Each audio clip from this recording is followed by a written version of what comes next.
It's working.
Om yato vacho nivartante, prapya manasa saha, aprapyo brahmano vidvan, nabibete kadachaneti. Om shantihi, shantihi, shantihi.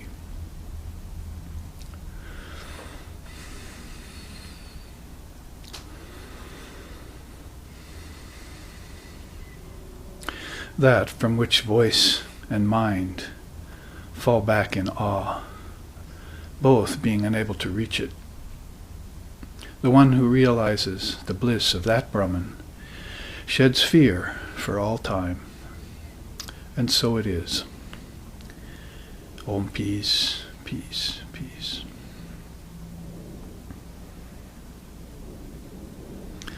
Om nicho nichanam chetanas chetananam, eko bahunam yo vidadati kaman, tamatmastam yen upashanti diraha, Tesham Shanti Shashvati Netaresham. Om Shanti Shanti Shanti. That one, the eternal, among non-eternal things.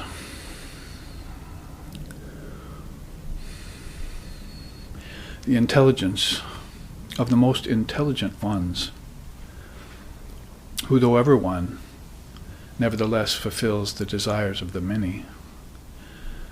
That one, the illumined souls realize as dwelling in their very self. To them belong peace, and to none else. Om peace, peace, peace. Om Sahana. Om Sahana Bhavatu Sahanau Bhanaktu Sahaviryam Karvavahai Tejasvi Navaditamastu Ma Vidveshovahai. Om Shanti Shanti Shanti. May Brahman, the reality, protect us. May Brahman sustain us. May Brahman illumine our thinking consciousness. May we not find fault with each other, with the world, or with the teachings, and may what we study be a source of inspiration to us eternally. Om peace, peace, peace.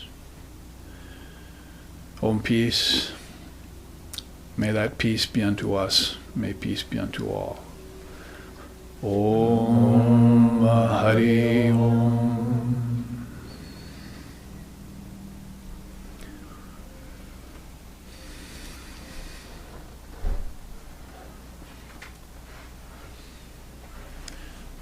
Please enter. We are welcoming the live streaming audience at this very moment. And they have gathered in to this room at the SRV Association's center, spiritual center, where we've been teaching for decades sitting here in this hallowed old house here in San Francisco. And we'll be up next week up in Portland at our ashram there. And there'll be 4 live streaming classes, 2 this weekend at this time, and then 2 next week at the same time.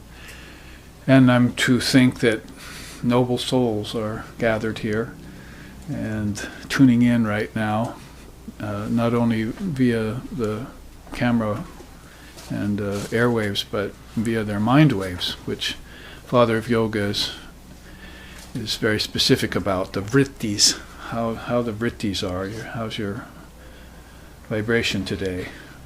What kind of ambiance is it creating for you and for others around you? And are you contributing to the massive confusion that all of us see as peppering the world right now in this ever-changing times? Or are you contributing to that pool of peace? Our own ideal is named Sharda, Sri Sharda Devi, divine consort of Sri Ramakrishna Paramahamsa, and after which our association is named the Sharda Ramakrishna Vivekananda Association of the West. And that name Sharda means pool or essence, a pool of essence, you might say. So you can be sure again that she is constantly contributing to the well-being and highest good of living beings. As my teacher said so. He said, she's a deathless soul. I saw her in life when she gave me the mantra, and then I contacted her after death, he said. He said, I've tried to show her to you on the altar for these many decades. He was alive in Portland, teaching at the Vedanta Center there. And he said, now I'd like to show you her living presence in my heart. I've shown you on the altar. You see here, you see these 3 kinds of bhakti, which the Upanishad suggests we'll start out with, or we'll actually start out here, but we will get to these levels of bhakti, or devotion to divine reality.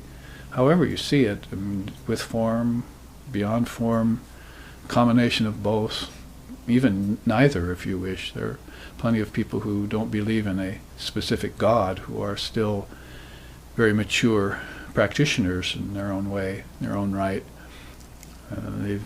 Even you look at some of the Indian rishis, it seemed like they didn't necessarily mention God much or believe in a God, certainly not up in the sky, of course, but they were atheist seeming, but that's how non-dualism looks when you reach a high state. There's just nothing but the self. Swami Vivekananda used to say that. Everywhere I look, I see nothing but my own self. So you can see how the divisions and separations will disappear in a mind like that.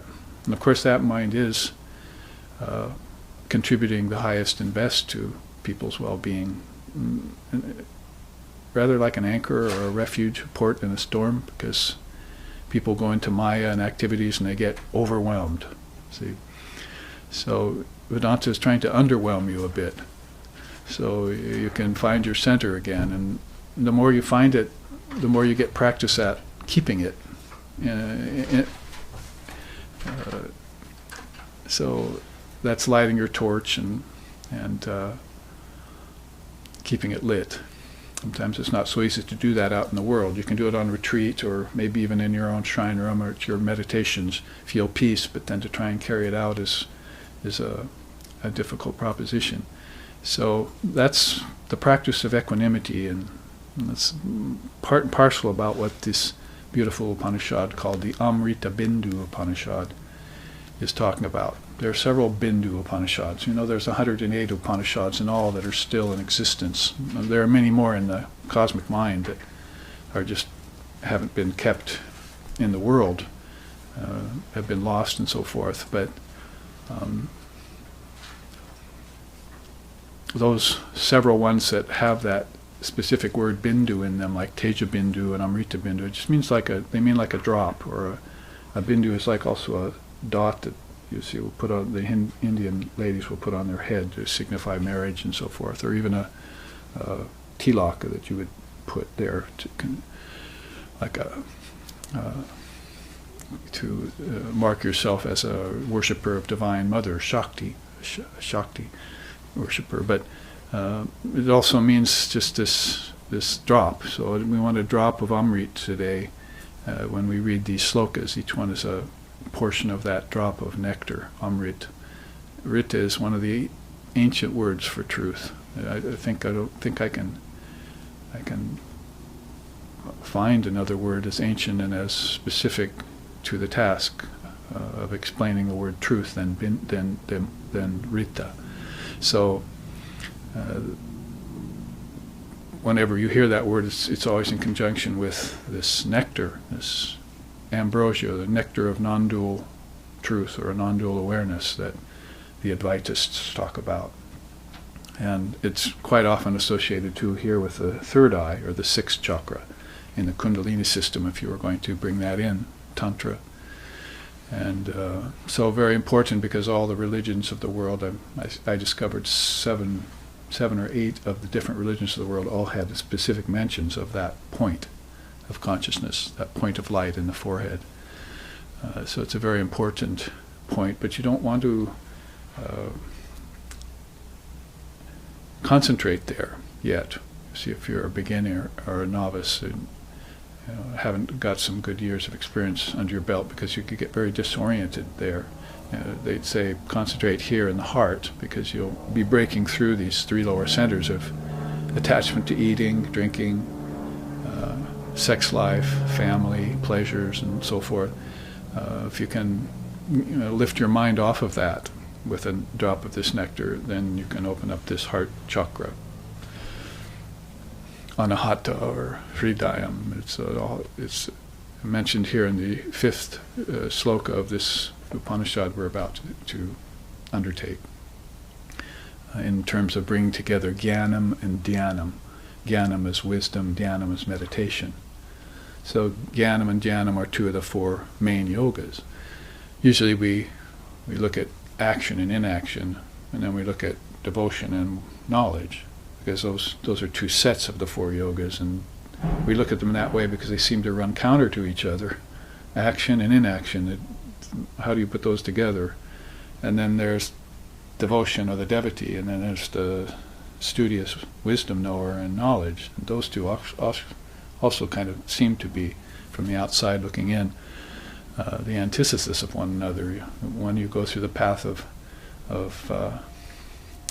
happiness and joy and bliss, and the other you go through serious study. So you're kind of blending seriousness and this lightness of being, you see. So we have these four yogas split into two and then paired into twos to show these contrasts. But now this Upanishad is proposing, in a more advanced way, if you're beyond the novitiate stage, that you put together Jnanam and Dhyanam. So if you can destroy your ignorance through wisdom, and then blend that then take that wisdom into meditation, Dhyanam, then you probably will start losing the obstacles that you feel and have felt for many years in meditation. Like, I'm not making any advancement in meditation. That's a common complaint with intermediate and even advanced practitioners. Don't see the point of meditation. Like my brother sent me this cartoon of this family sitting together, you see, and two parents were in front and two kids were in back, and they're all sitting cross-legged, and underneath is a title that says family enlightenment, and then the little kid in the back is saying, "Are we there yet?" So it's just like, might as well put an automobile around them and modern family, but you've taken this modern family back into the time of the ancient rishis and had them sit together, which we would like to see more of. We call that bringing Dharma into moral and ethical life, bringing Dharma even into worldly life, but of course Dharma and worldly life are like oil and water. They just don't mix very well. So you have to get your ethics and morals together, and in the tradition that you've been raised in. Use some common sense and practicality, and do some reasoning. That would be Jnanam, at least the beginnings of Jnanam. And then sit and meditate. Then you'll find out that your meditations will bear fruit. Those fruits, of course, being very subtle fruits, not something you can count up like pieces of fruit on a tree, but they'll begin to occupy your life and make you peaceful and content, And as the chant this morning said, fearless, that one who's seen that Brahman, speech and mind fall back from that in awe, you see. But just catching a glimpse of that Brahman is like getting a drop of this nectar, Amritabindu. And therefore it transforms the mind and makes it peaceful. And Holy Mother, are again mentioning her, Sri Sharda Devi, because it's Mother's Day tomorrow, I believe, so we'll sing maybe a song for her tomorrow, like we did last night at Arti. But she used to say that you need peace of mind first and foremost, as if you can't do anything without that. You shouldn't try and do anything without that, because you're creating karma in a field of karma when you do that. So it would be akin to the teaching of the gunas, whereas, Krishna wants you not to do anything in a slothful way, and of course most people do things in restless ways, seeking fruits, but that's desire-ridden mind. And you can see last two months ago I was here, and you can see from the board there the very first slokas of the Amritabindu Upanishad, which I will reread for you. 3 of them we looked at last visit here, were about chit shuddhi and achit shuddhi, or chit ashuddhi. And then it's called pure mind and impure mind. The very first sloka starts out that way, saying as much. The mind is chiefly spoken of by the rishis as 2 kinds, pure and impure. The impure mind is that which is possessed of desire. The pure mind is that which is devoid of desire. So they can't really get much more explicit or clear. Khyati, give you clarity. So you probably want to, as our founder Lexixin used to say at the beginning of SRV days, some 30 years ago, start inspecting your mind and see what kind of desires are there, and then go about trying to either fulfill them, or, if they're worthy, or eradicate them if they're not. And you'll find that peace of mind starts to descend on you, and you can sit quietly and calmly in the face of anything. All the changes of the world seem far away then, and you're closer to the changeless Brahman. Remember that our traditions, in terms of Sri Krishna's sayings in the Gita, for instance, say that all action happens in nature, it doesn't happen in you, see. But all of nature has come out of you at the same time, the tradition says, as sankalpa. We'll get to some of that teaching today too. It's the mental projection that we talk about. Without the mind, is this here?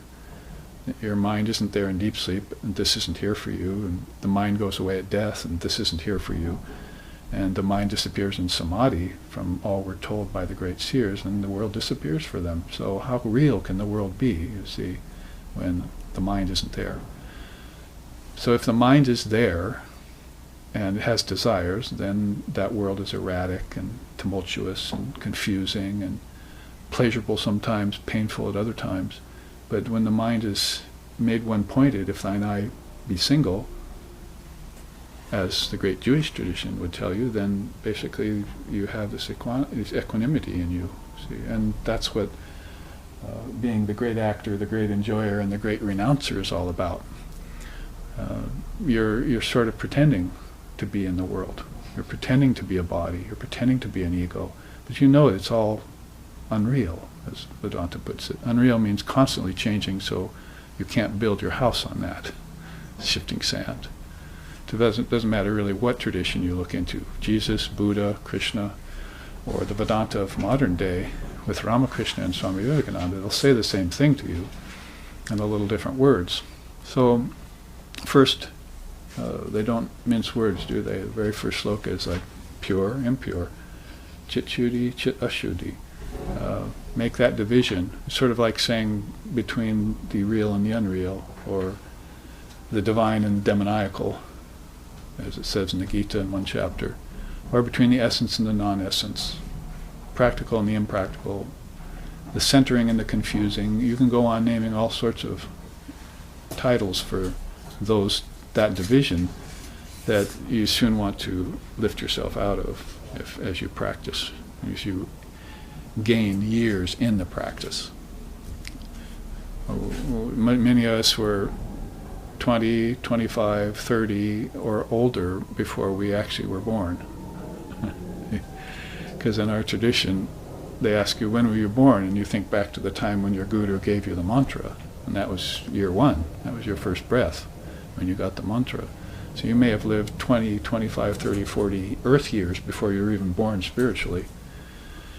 And that's kind of a sign of the times, because in the time when these were written, these Upanishads, they were born right away. They got their initiation early.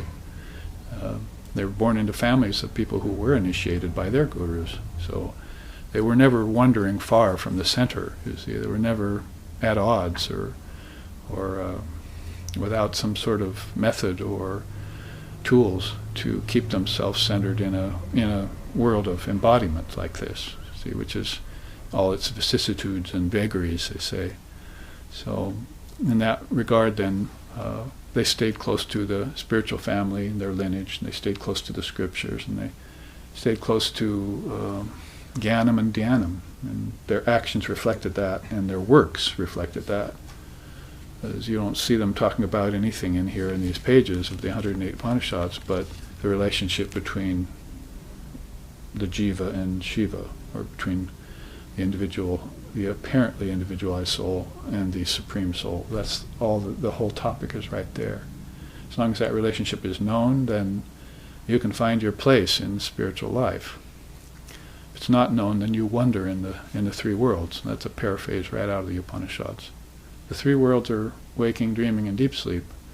A, U, and M of Om are the three worlds. And you're supposed to master Om and get to the Turiya, the fourth state. It's beyond waking, dreaming, and deep sleep, because you're wandering the worlds whenever. So people are leaving A disconnected from U, and AU disconnected from M. And so sometimes they wake, sometimes they dream, and sometimes they go into formless state called deep sleep. But they don't know that there's just one consciousness that's doing that. Like the thread that's going through the pearls, those three pearls. And when they come to know that one thread that's going through the three pearls, then they quit wandering in the three worlds. They quit desiring, and their minds get pure.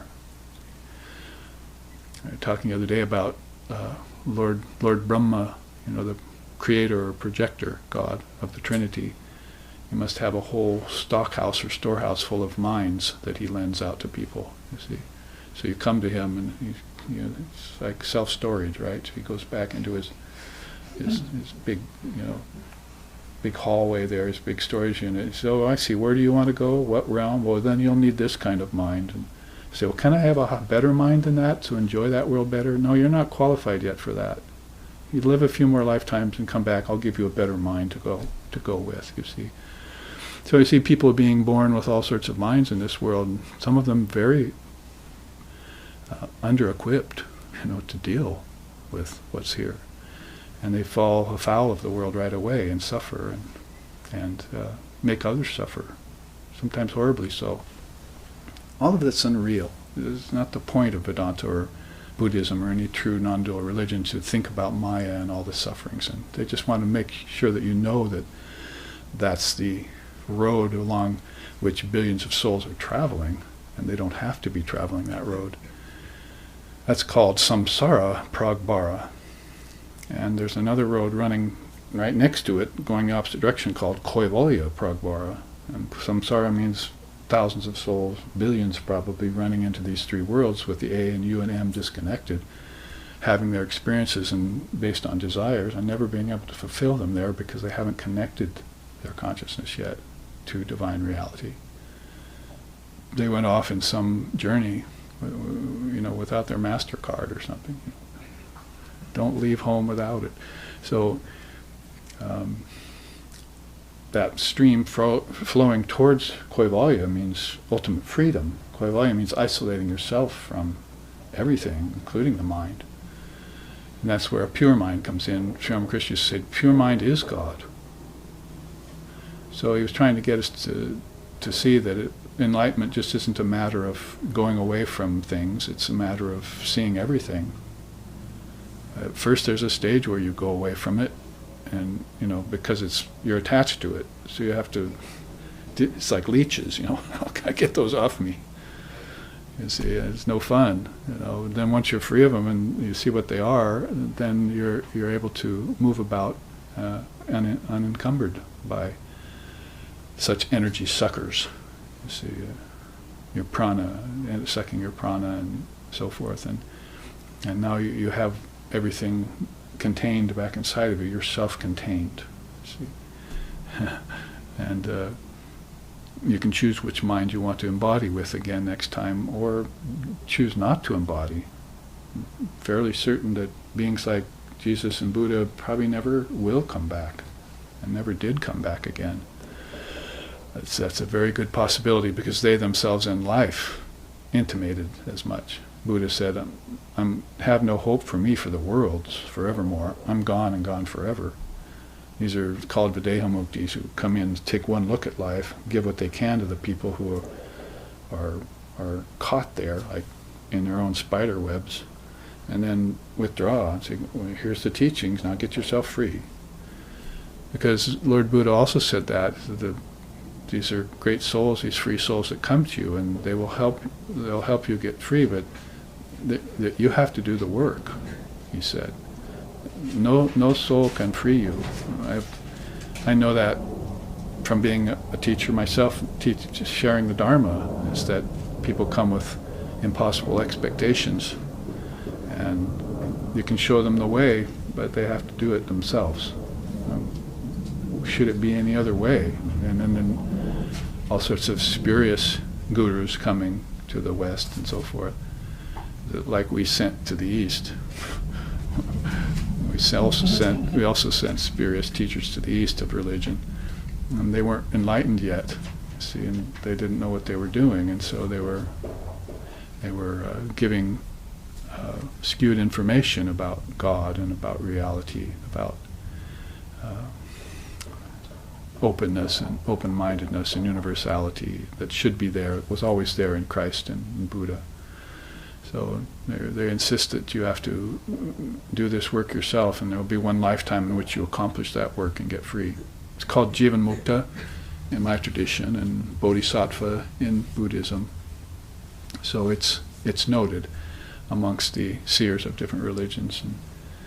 And in that way, those beings are the ones that receive this little store of Amrit, truth.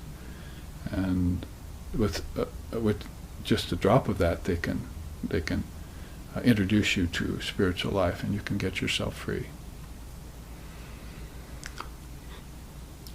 So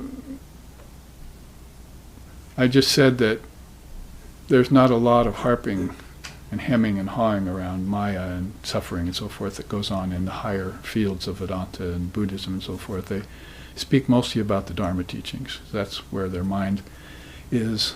That's where they want your mind to be, because there's just some very strange thing about ignorance, is that it's not really real. Pramadina na sandeyaha sam kim karishyami vrittiman utpadyante vilayante buddhischa yata jale, the non-dual scriptures say. Ignorance is not real, so then if it's not real, how can it cause you any real doubt? So any doubt that's coming to you is coming because of unreal ignorance. So by believing your ignorance is real, then your doubt seems real to you, and so forth. But you should take that to non-dual task. You say, my ignorance isn't real, there's just only Divine Mother reality here, there's only wisdom. Everything is my own knowledge here. And here it is manifest for me to see and partake of, and I need to be doing that. That's what I need to be about. And let the brooding mind go. So they like to focus in on truth and just water the flowers, and then the weeds will die of their own accord. It's not so much a matter of going and trying to yank out the weeds, which if you have a garden, that's not going to last very long. What we're saying here is the soil will always give rise to weeds, no matter from who knows where. A beautiful crystal clear lake will always give rise to scum, green scum at the top. Sri Ramakrishna says, at some season, out of nowhere. We don't know where it comes from, as it were. And if we go studying it, and we find a million ways in which it can come to us, and we can't center on one. And all that time we could have spent living in peace and bliss and love and harmony, we've now spent trying to analyze something unreal. Take apart something that's unfathomable, see. So, we want to then shift this mind over to reality as it's been told to us by the seers and the saints and the sages, and stay there. Oh mind, stay like a good dog. Stay, don't move till I come back. So hopefully when you come back out of meditation, your mind will still be there. Okay, I'm steady still. Let's see, I'm one-pointed. My mind has been made single. Or I have the Buddha eye, the Dharma eye within me, Lord Buddha said. So you can always depend upon that. So if that's understood now about the first sloka, which we just did a quick review of, then we could say this: after the intermediate or beginning and intermediate stages pass, and the practitioner of 20, 30, 40 years is now beginning to get the real idea of what truth is and feel it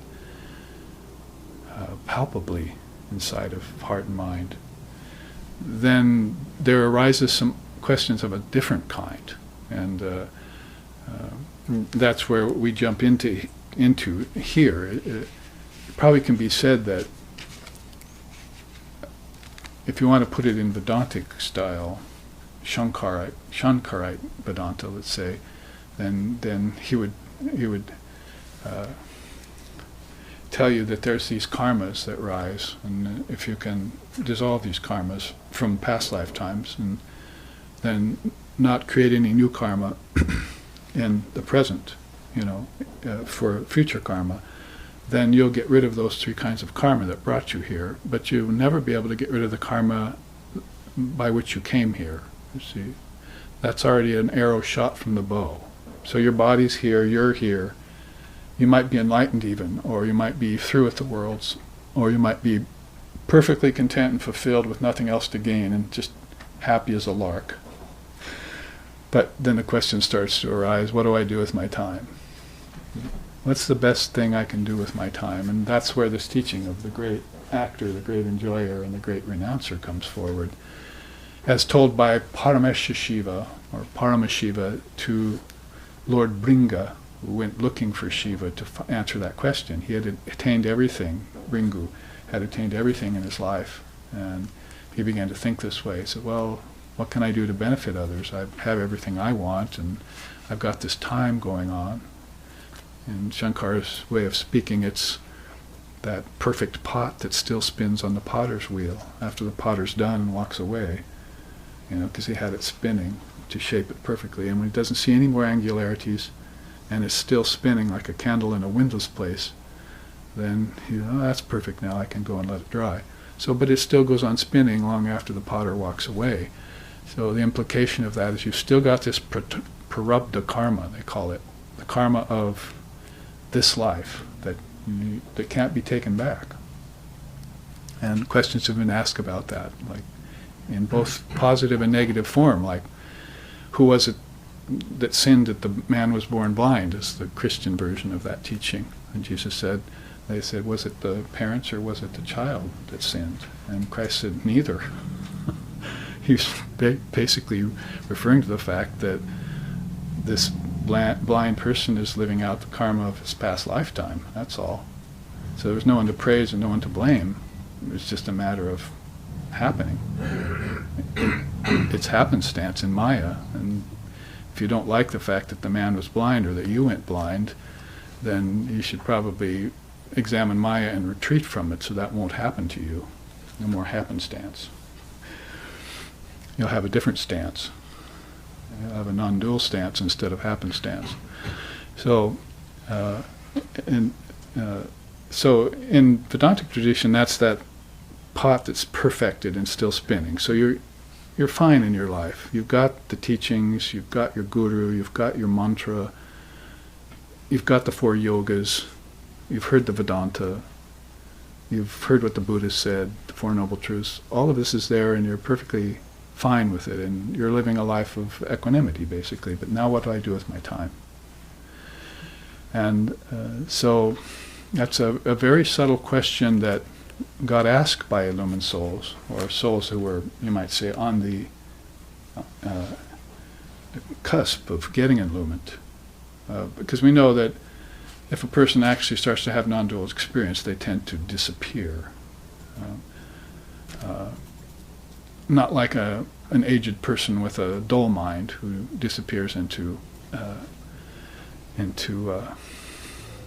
the demented mind, you see. But like a person who transcends the whole shooting match, intellect, mind, ego, all told, and goes into samadhi, like Sri Ramakrishna did in front of us in the 1800s.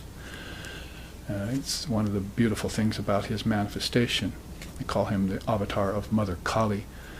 And so he was going into samadhis all the time in view of people. So we finally got to see what that was like. And his samadhis were varied. Some of them were, his awareness was partly there and partly gone, so we could see that. And then other times he would be entirely gone. Sometimes he'd be gone and hard to get back. Sometimes he'd be gone and back immediately. You know, with his sharp wisdom for you and ways of saying. So there are beings who are great exemplars like that, but we're kind of focusing in today on this pure, impure mind because it's a duality, and you're going to want to go beyond all dualities if you get enlightenment. So people who are on the cusp of enlightenment sort of brings forth these slokas. Let's catch you up then. Second sloka here, which we read last visit 2 months ago. It is indeed the mind that is the cause of men's bondage. Oh, and liberation. See, fire-darting reformers, Swami Vivekananda called the priestcraft when he came here to the West. Fire-darting reformers. And they always speak about bondage and sin. But the Upanishads speak about liberation from that.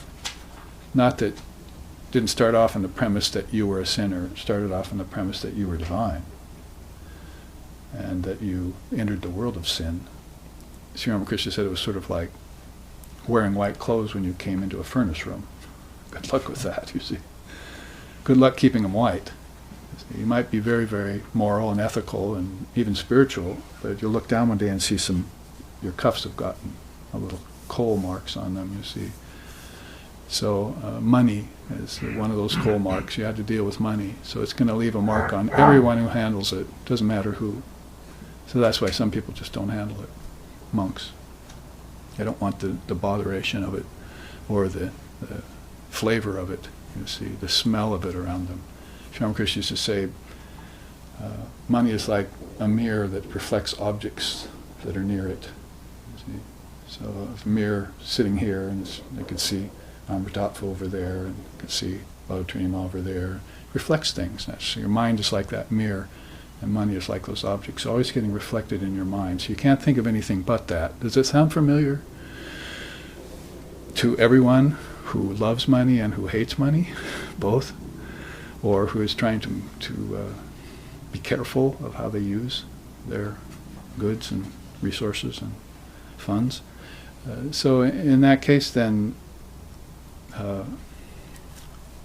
it's a means to bondage, and to try and turn it dharmic, to raise your family in dharma. As Sri Ramakrishna said, the worldly person's money is taken in 3 ways: doctors, lawyers, and errant children.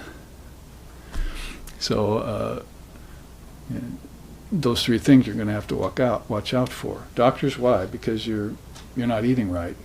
So if you were eating right and breathing right and had a spiritual life, you wouldn't have to go to a doctor. I didn't have to go to a doctor until I was 50. And that was because I contracted some minor thing here, that I learned how to deal with. But Dharma was there, dealing with it all before that, and just a pure lifestyle, yogic lifestyle they call it. So that's what he means by doctors. Usually it means people aren't controlling their senses, and if they aren't controlling their senses, they're going to get sick. So then you go to doctors and healers for that. And of course those run the gamut of higher and lower too, authentic and non-authentic and so forth. And when say lawyers, it means, of course, the karma out there of your doings. Even your good doings, somebody will sue you for, you see, if you've noticed. It's not just the fact the evildoers quite often are getting away because they have money, so they can buy themselves out of these situations. Now, like I said, these are the things that Vedanta and Buddhism don't speak about that much. They figure that most people are by the time they come to commit themselves to dharmic life, that they're past that, most of that already. But it still doesn't mean it's not going to come at you from some quarter. And some of those quarters can be your past lifetime karma coming. You think everything's right. You see like a white paper, but hold it up to light and you see the dark specks in it. So these things can come at you even after 20, 30 years of practice, that you've thought that the mind was all made pure and everything. Well, the mind is never pure. It's always got these defects in it, because the mind is dual by nature. So when they say here pure mind, they really mean no mind. So that's begun to replace that teaching over the past 20, 30 years in the West. They're calling it Buddha mind or no mind or transcendent mind. And that's really what's meant more when they say Chitshuti. That's very coveted by the ancient seers. A pure mind will eradicate all your karmas. Some of them might take longer to get rid of and you'll have to forbear them, but pretty soon you'll reach that place of equanimity where birth and death even are nothing to you. You can let go of the body without a problem and just know that I come from the inner worlds. Amen. If you learn how to live in the inner worlds while you're in the body, that's a help. See, that's where these beings, how I found my teacher living, and what I learned from him is how to live in the inner worlds and not the outer world. The outer world is something you have to expose yourself to, like fingers to fire. You have to be very careful.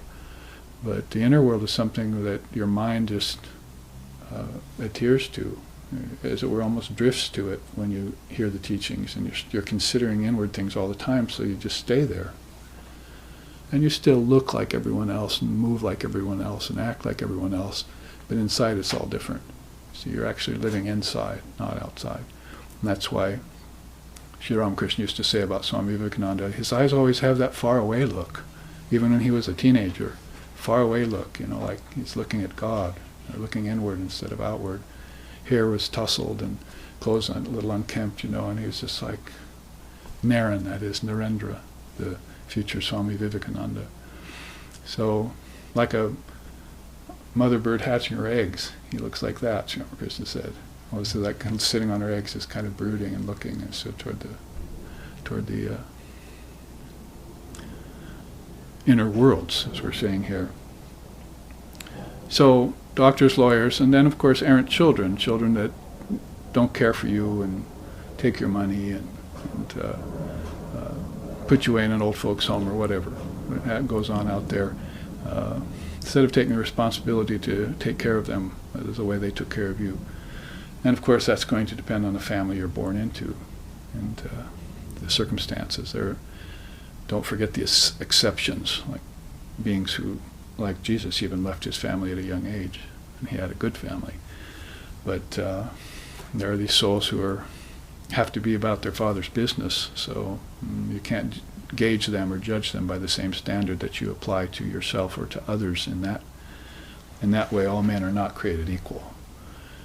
Swamiji told us when he came here in 1893 that Atman is equal in all of them, but the degree to which they've realized it is not equal.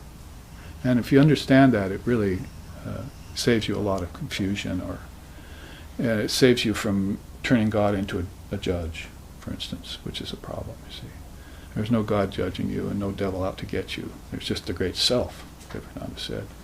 And that itself is judge, juror, and devil all in one, you see. Your own self. But you have to find it and allocate your consciousness to it in one pointed fashion. So the mind is indeed the cause of both man's bondage and liberation. If the mind weren't there, there would be, this is one of the things my teacher used to say, no mind, no matter. No matter, never mind. Or no matter, never mind. Either way you put it. So matter has come out of the mind. If you take mind away, the matter is gone and there's no karma, because karma happens in matter, in nature. It doesn't happen in you. See, you have to pay it off in nature too, don't you? Actions and inactions and so forth. So if you just went to your true self, then you would be fine. Well, I'm fine, thank you very much. I don't think I will engage anymore in either of those quotients. I'll just stay myself. stay within myself, my great self. Going on, it says, the mind that is attached to sense objects leads to bondage. When disassociated from sense objects, it tends to lead to liberation. So, 3 statements in a row in slokas 1 and 2, as clear as they can be. I mean, there's no esoteric philosophy here in this Upanishad.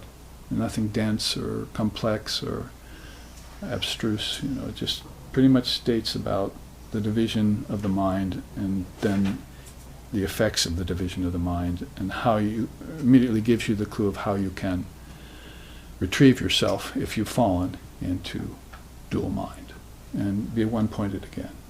You should never venture out from that peace of mind, as Holy Mother said again. Peace of mind is everything, my child. Nothing can be attained without it. Then the last sloka we took, which is before I left 2 months ago, it says, since liberation is predicated of the mind devoid of desire for sense objects, therefore the mind should always be made free of such desire by the seeker after liberation. The seeker after salvation, you might say, has some desires left to fulfill, and it's just a matter of whether or not he's going to fulfill them in the proper way. See, there's always a little bit of diciness there in fulfilling desires, even noble desires. Because you'll have to take, some admixture with it. You might get what you want, but you'll have to take something else with it that you didn't want. It's called compromise with the world. But you can't compromise with the truth. See? So when it comes to that, then you need to keep yourself one-pointed and as perfect as possible. You have to be cut in the image of God yourself. Cut yourself in the image so that these undesirable elements will not work their way in. And like I said, you could do anything and go to your last breath in perfect equanimity and satisfaction. Satisfaction knowing you can take on and go to Lord Brahma and say, can I have a pure mind for my next journey? See, and he says, yeah, here's a mostly pure mind for you. See? But the pure mind doesn't really, it's philosophically incorrect up here. You see? So, here, have this one and do your best with it. So embodiment itself is never the ultimate option for the wise. It's one of the interesting points about Vedanta and Buddhism or any Indian philosophy is they're really proposing the non-dual to you as the highest. If dualism comes in at all, it's, stay close to the great seers like Krishna and Ram and Buddha and so forth. Then you'll be fine. You can enter the worlds of name and form, and you'll have a rudder for your boat, as Holy Mother used to say. So, she was born with Sri Ramakrishna, so, a few miles away from him, in these 2 adjoining villages, so she should know. So that's the 3rd sloka, basically, is that if you associate with sense objects, there's going to be some soot on your pant legs one day. And if you can disassociate from them, as what Patanjali says, to make that clear, move amongst the sense objects, but without any attachment to them. See? It means you could even own them, so-called, but you wouldn't say, I own them. It's not that. It's say that I'm keeping care of these. I'm the custodian right now of this particular house and this particular family, and like a janitor at work. He's not the big boss of the whole company, but he knows everything there and cleans it, and so he takes responsibility for it. Now let's go on to a new sloka, because I think all of this has set us in the mode of what I'm about to present to you with this chart from Lord Vashishta. It's number 4. So when the mind, and again we're on Amritabindu Upanishad, is quite short. They call it one of the minor Upanishads because Shankara never did a commentary on it, for one thing. It's only 22 slokas, so probably less than a year it will take us to make our way through this, and unless I really overchart the territory, which I'm known to do. The book Footfalls of the Indian Rishis is probably about 7/8 done now, with all the charts in it. So I have been working on that. I got a little bit stymied in my conclusion of it because all of a sudden the possibility of creating the charts in color came to me. that wasn't there before because of cost and so forth. So now you'll see a few color charts beginning to appear in my classes that will probably make it a lot more colorful for you to look at them. And I call them Dharma art, and I want them on the walls of every house in the world. I want them above the baby's crib instead of a little thing that, what do you call those, mobiles or? See, so they're raised, with these Dharma teachings in their mind. Thou art pure and perfect. Your nature is divine, not sinful. All religions are true. Seek Dharma, not drama, and so forth. The things that we've put out there. So we want these to leach their way into human consciousness, particularly in the West where we are, because we're having the hardest row to hoe here. If you go teach these teachings in India, there might even be a few yawns. Oh, we know that. So for them it's a matter of bringing it back fresh and current and using it to stay away from the samsara pragbara that's taking them towards materialism.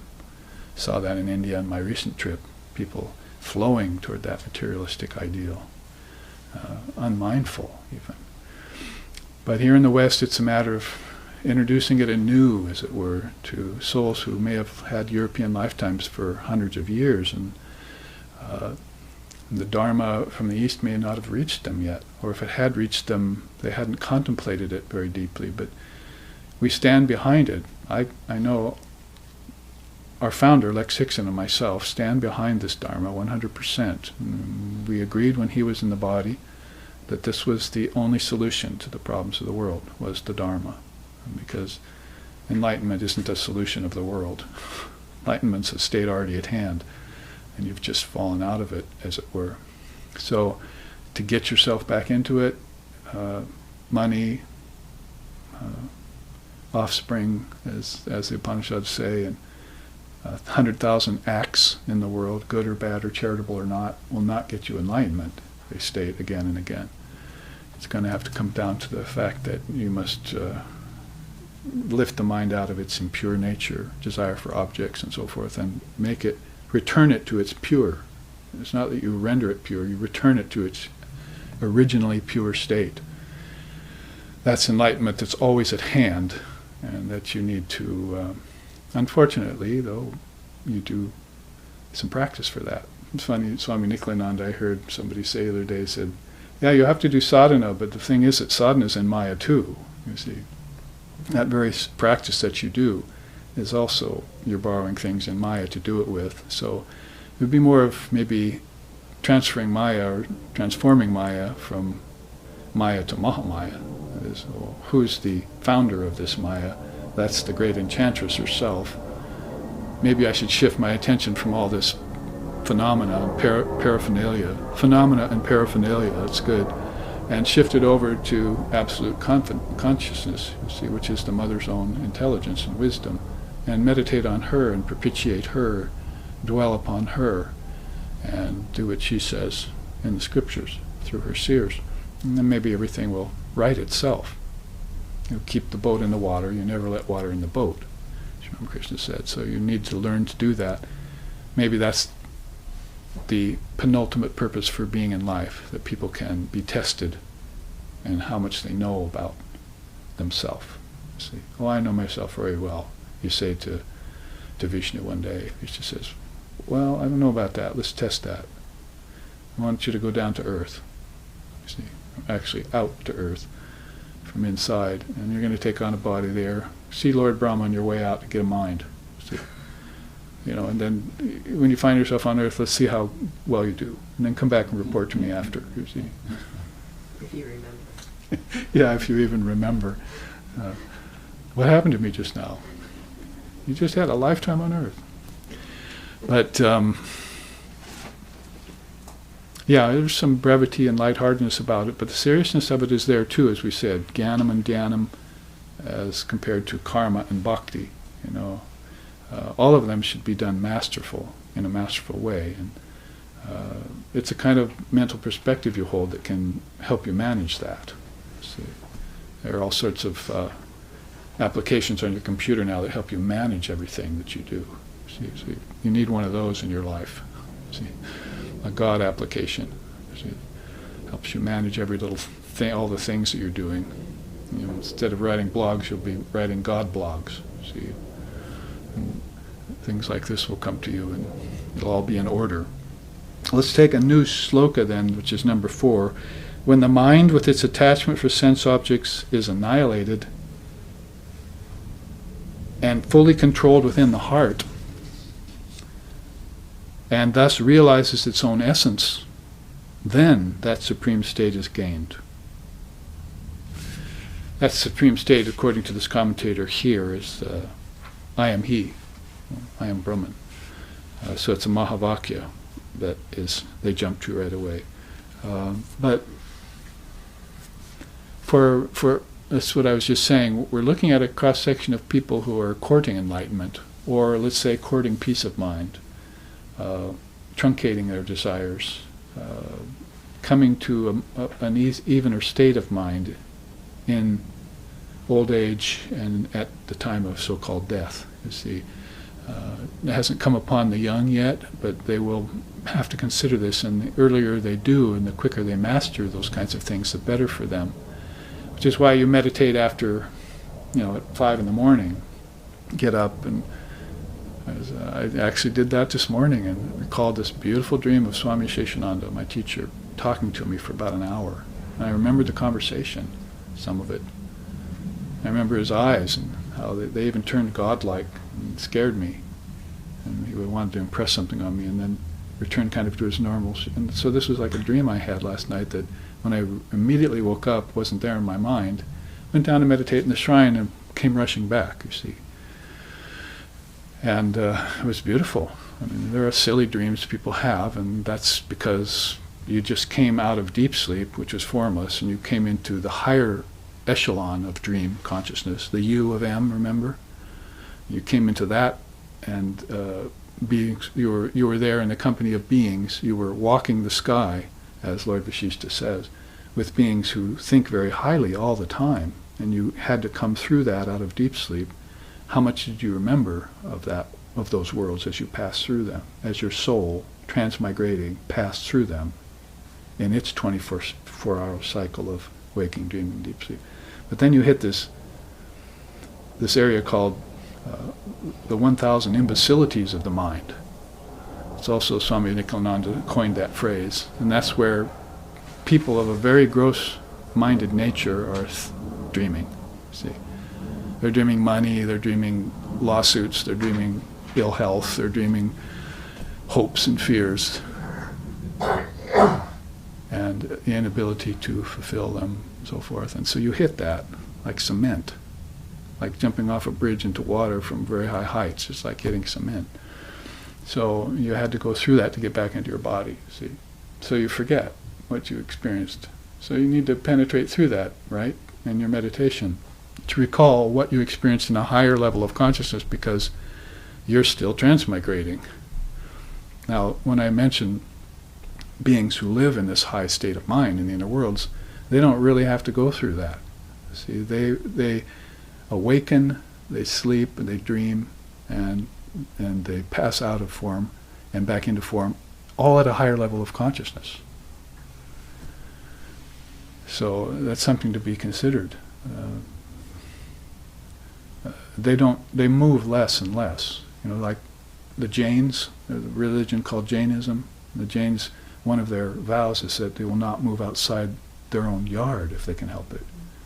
Sometimes they'll move 2 houses down to help a neighbor, or sometimes they'll move into town to sell some wood or something, some dead wood they found, because they won't kill a tree.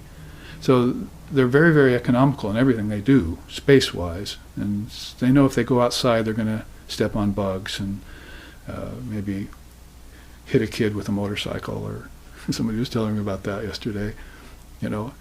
Something's going to happen in Maya, and it's going to cause them karma, you see.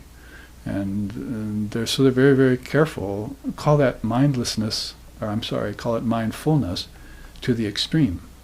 Everyone else is having mindlessness to the extreme. They're going everywhere. Like when Swami wrote me last week from Netherlands, he said, Maybe she'd probably just quit burning so much gas to get to see each other. That's what he said. All these planes taking off. Since I started speaking, dozens coming in and out. So anyway, there's some turn of consciousness towards that kind of economy again, which are more facets of the pure mind. And ultimately, there's no way you can hurt this earth or nature. Nature's got that hand far over you. You can't pollute the environment. It'll only be polluted for a little while you're here, and then it'll rejuvenate itself. You can't do anything. Nature's far more powerful than you are. Problem with nature is that it's insentient. You're sentient.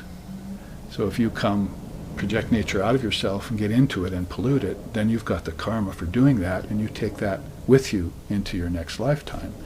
And you're born accordingly with bodies and minds that are remembering, or not, the reasons why you suffer, and why you enjoy, and why you're attached to objects, and why you need to practice sadhana to detach from them, to disassociate the mind from them. So you're caught in this round. Neither arc of that round is very fun. The actual making of the karma or the having to get rid of it, none of that's that great a task, you see.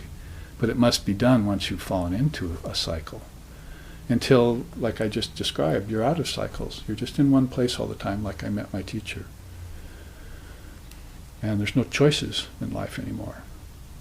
And that's a good thing. See, most people, a choiceless life would be boring or binding to their desire-ridden mind. They want to be free. They think freedom is being able to fulfill everything they want, every desire, without ramifications. See, how is that possible? See, even good things you do turn negative here. Make a swimming hole and back at the stream in the back of your house, and you're keeping water from going downstream, and people might die of thirst. So it doesn't matter what you think you're doing is good here in this earth, bad will accompany it. And sometimes not to your knowledge, until it comes back as a karma that you can't even connect to. That's how flummoxing the world of karma is. So the seers just say, would you just stay back from that? You see, keep away from Maya, never enter Maya. We were saying last night around the dinner table even that Sharma Krishna in the Gospel hardly ever speaks about Maya, except to say, don't study it up close. Everything he says is from the standpoint of either non-duality or lila, play, sportive play of consciousness. He says, I never came down lower than this chakra. He came down from the full realization is in the crown chakra, if you want to allocate this to the physical frame, the divine human body, and then coming down to the throat and everything where he speaks up to us, and down to the heart. And he said, that's as low as I would go. From there I would speak to worlds lower and worlds higher. And here I could dance and sing with the devotees, which he loved to do, you see. If you're occupying those inner worlds, then you dance and sing in them. So you can go anywhere swifter as the mind can take you. Tantra has a principle called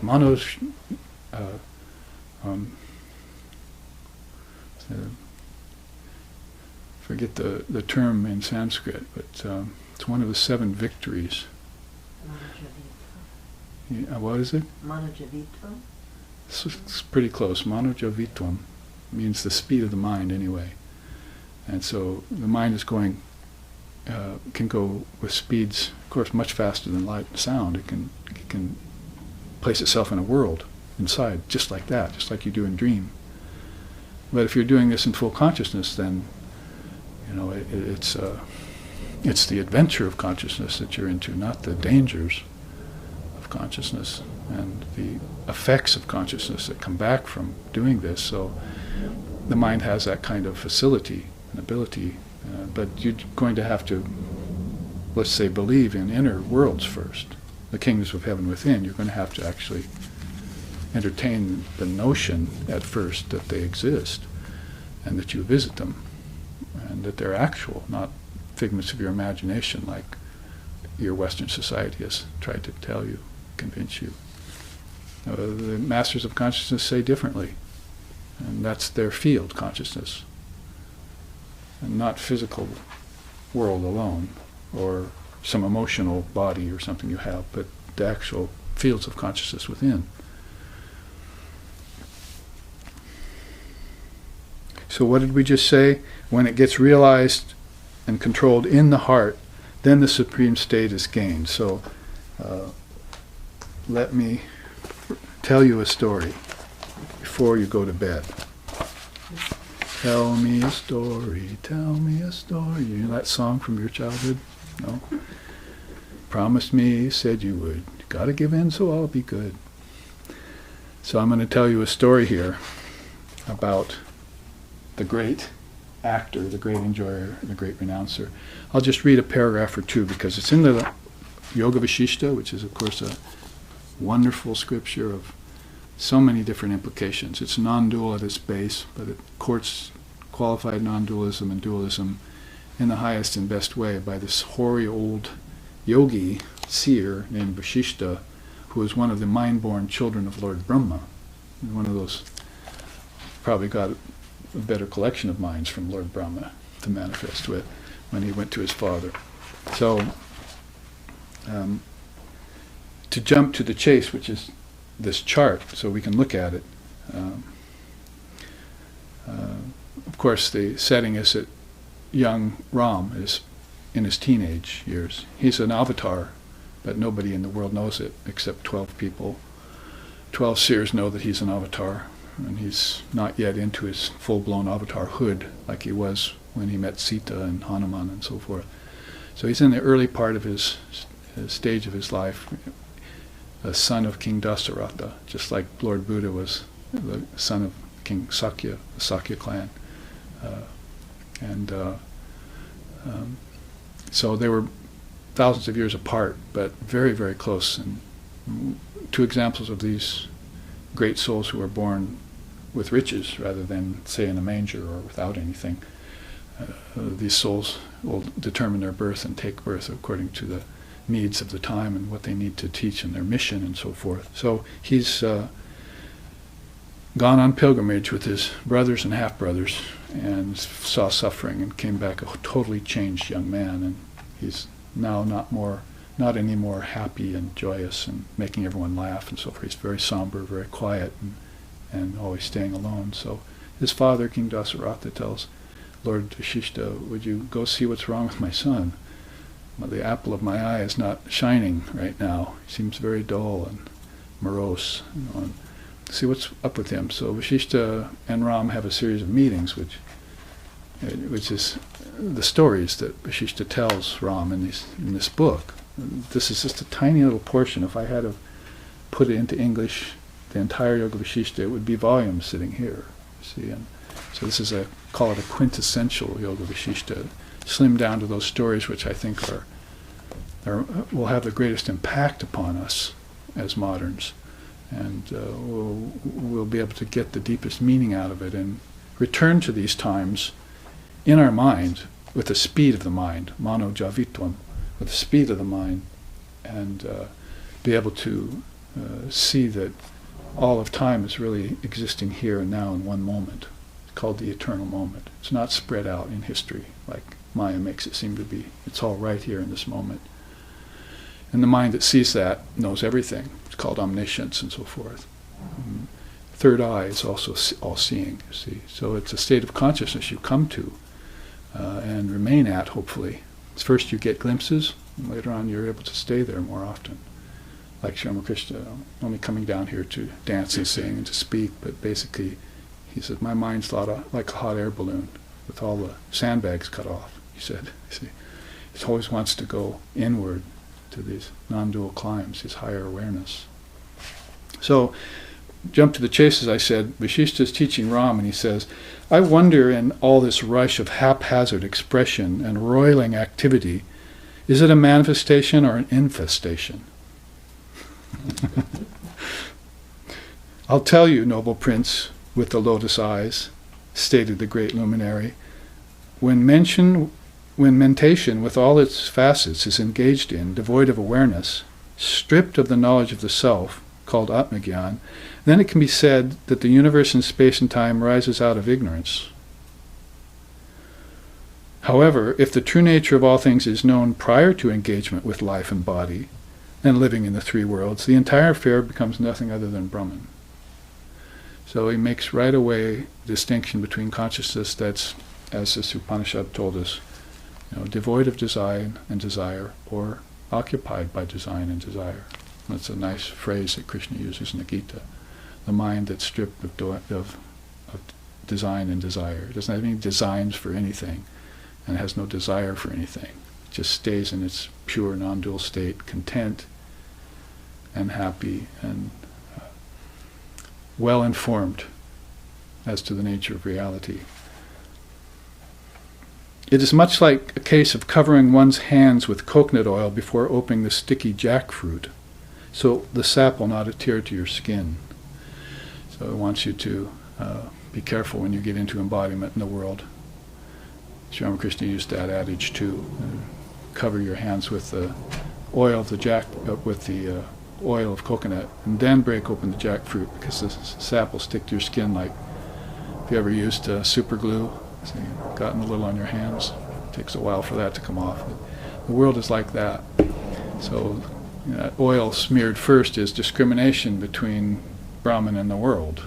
The reality and the seeming reality, or unreality, or changelessness and change, and what you're getting into when you court the latter. A master knows the trick of remaining aware during embodiment. So, Atmic projection or Mayic projection, which will it be? For the lot of you, I'll add. See. Each being must choose, and if they do not, they leave the decision to the muzzy mind in Maya. So there are beings who come into embodiment uninformed, uncaring, just reckless, like a drunkard wandering into a forest full of bears and tigers, or walking into a bee's nest, you see. They just come into the world with this muzzy mind and leave the choices all to Maya and the randomness of things and change and the karmas that they're bringing with them, unbeknownst to them. So that's the difference, he says. So, of course, this is nectar-like words that flow on and on from Vashishta to Ram. You must really read this and engage in a story a day. And share it with your children when they're ready to understand. Make them ready to understand. So, but to jump to the chase, finally, Sri Ram says, Vashishta says, I'm going to tell you a story of Bringishu, or Bringu. He says, Lord Bringisha was an intelligent person and successful, but all his successes failed to satisfy him, and he was left wanting as to the higher attainments of spiritual life. Seeking more intensely, he managed to attain some peace and contentment, but always returned to the fact that no matter how fulfilled a man became, there was still the presence of suffering and decay and the imminence of death. This area of life continued to haunt him and spoiled his flow of peace and bliss. Another thing that you approach later in life, but that's why the Swamis of our order would always tell us, you see, you want your bliss uninterrupted and unalloyed, they would say, borrowing those terms in English. Unalloyed means no mixture with it, no admixture with your bliss. Like, say, happiness, no, I don't want happiness with bliss. I want just bliss, thank you. If I entertain happiness, sorrow is right on the cusp, you see. And then uninterrupted, because his bliss is getting interrupted. And so his sattva can't turn to pure sattva. It's always returning to a little rajas, see, if you want to put it in terms of the three gunas that we teach in Vedanta. A little restlessness is always accompanying it, and that's what's problem with him. Also, problem with the avatar. The young avatar has restlessness of mind because he saw suffering and he took it to be real. Now he has to go to Lord Vashishta, and Lord Vashishta has to somehow explain to Ram over a series of meetings and talks that this Maya is not real at all, and your concern is unfounded. Just concentrate on Brahman, realize the truth, walk among humanity and let them see the truth shining, and then let them compare notes later, but get busy and do the work of returning to that state now. It's a matter of immediacy and not a matter of indeterminacy. That's a real problem, people putting off things. But immediacy is really the solution for it. And then we found that in our founder, Lex Hixon.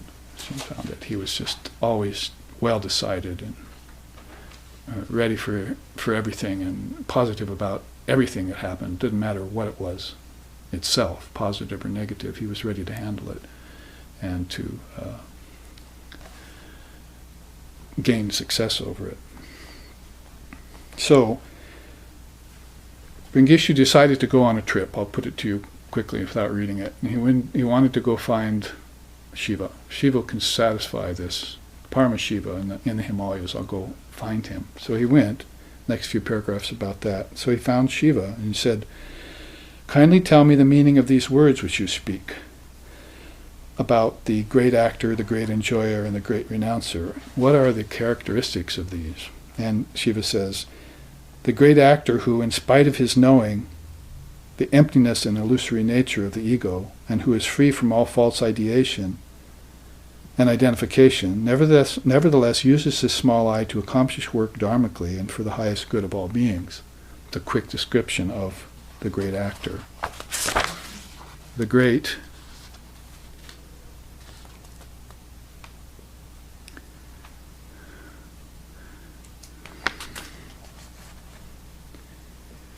and we can look at the chart for the bullet points of that. Now hear about the great enjoyer. Neither longing nor liking, that is a definite sign of the great enjoyer. All that comes to him is received in equanimous fashion and brings delight and satisfaction. Whatever produces fear, whatever produces bliss, even the mundane and the conventional are equally taken by him. And in a few words, there's finally the characteristics of the great renouncer.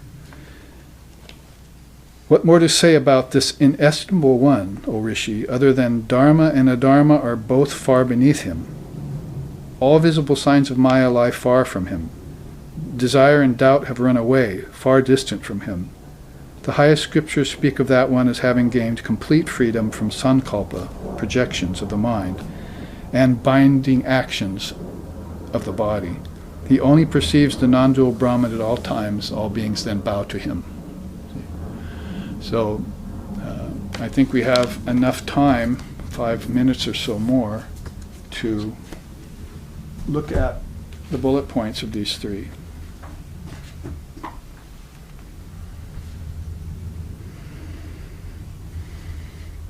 The great actor, the great enjoyer, the great renouncer. So the great actor is indifferent to the fruits of action, but the great imposter, across the board, this is my edition of course, seeks the fruits of actions. The great actor is free from attachment to pleasure and pain. The great imposter covets pleasure and shuns pain. That doesn't work very long, Father of Yoga says. Attachment and aversion doesn't work if you hold them together. The great actor is beyond Dharma and Adharma, and the great imposter is adharmic and pretends Dharma. The great actor performs action free of desire. The great imposter, all his actions are attended by desire. The great actor is free from ideas of I, me, and mine. The great imposter is possessed of ownership and agency. The great actor does not identify with objects. The great imposter fixates on externals that are perceived by the senses. Fixates on them. The great actor is free from fear and despondency in action. That is, it can do action without fear and isn't despondent at the results that come back, good or bad. The great imposter acts out of fear and regrets the results. The great imposter. The great actor is witness of all phenomena.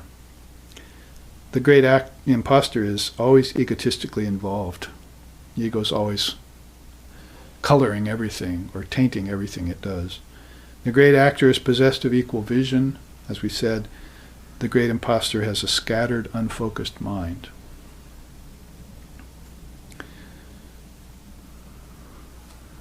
like a fan at a football game. It's just hot dogs, game, my costume, how I look, cameras. See, it's like the distracted mind all over the place. And then there's the great witness, who they're calling the great actor. Now, the great enjoyer, free from anger in possession and non-possession. The fake enjoyer, easily angered by loss and gain. The great enjoyer fully enjoys without attachment. The fake enjoyer enjoys only via attachment.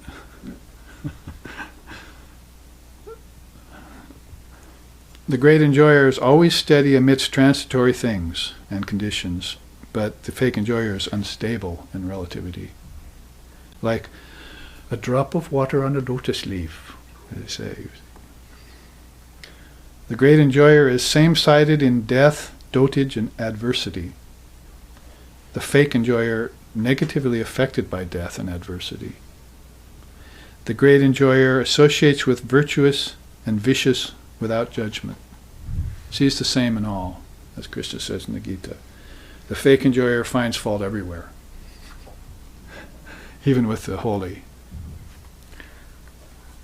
And then finally the great renouncer, and we'll take our break. The great renouncer abandons all ideas and concepts of duality. The false renouncer revels in multiplicity and overlooks non-duality. Overlooks the truth completely. The great renouncer harbors no doubts or desires that are harmful to himself or others. The false renouncer harbors doubts and desires. That's what it does. The great renouncer does not cling to objects and concepts. The false renouncer attaches easily and longingly to objects. That's the point of life for that one. And finally, the great renouncer is unattached to thoughts and actions. The false renouncer thinks and acts habitually all the time. Can't get out of that mode, or those two modes. And that's pretty much what's said in the rest of that chapter on the story of Bringishu, as Paramashiva tells it to him. So you can look into that chapter and read that, and along with a lot of other great advice that Paramashiva gives to Lord Bringishu, all inside of the story that Vasishtha is telling to Ram. All inside of the Great Self. And finally, Bringishu then, to wrap it up, says, how can I live in this decaying body and still maintain quiescence of mind? That's kind of the whole point to unwrapping this fourth sloka, which we just did. And Paramashiva answers, if after destroying doubts you then cling to truth, you will become the great actor, the great enjoyer, and the great renouncer. Really wonderful teaching that's hidden there in the Laghu Yoga Vasishtha scripture, and again applies to those people who are neither fully enlightened nor completely blindsided by Maya. These people who are, say, struggling or striving, have made some headway, are thinking clearly, or beginning to think clearly again, and then they reach this sattvic peak where life seems good and they can handle it and everything's all right, but they wonder now what's to do next. How to do dharmically and so forth, and how to use their time to benefit further spirituality in themselves and highest good in all their people. Like Holy Mother Shisharda Devi told us, now that you found Sri Ramakrishna, your matters are settled, but on your way to Sri Ramakrishna now, won't you turn and help others along the way? So here we are at the end of our first half. We'll take 15 minutes and welcome back the live streaming audience thereafter and have a little refreshment, a little sacred prasad. Namaste.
Welcome back to our live streaming.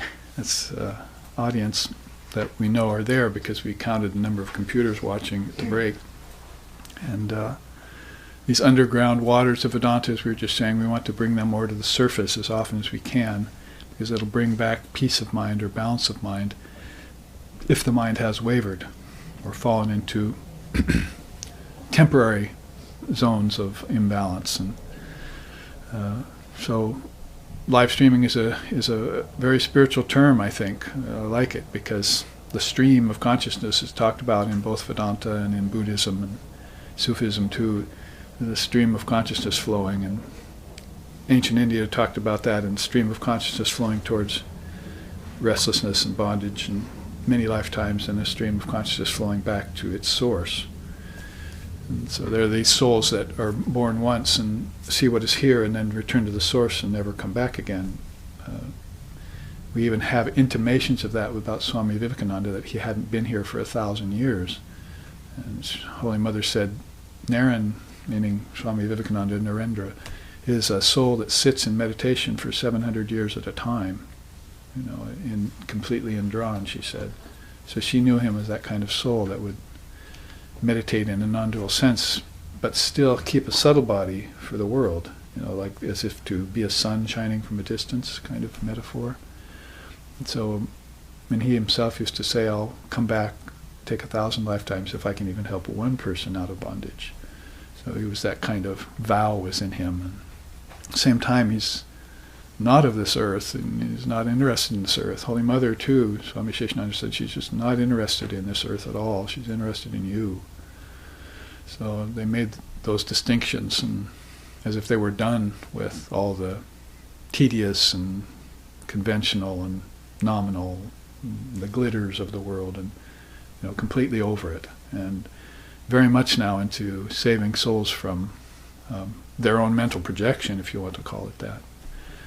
When you know it's all your own doing, then you can take responsibility for it. And then it's about that time she say, those who have gotten rid of their desires for the world, that's their last lifetime.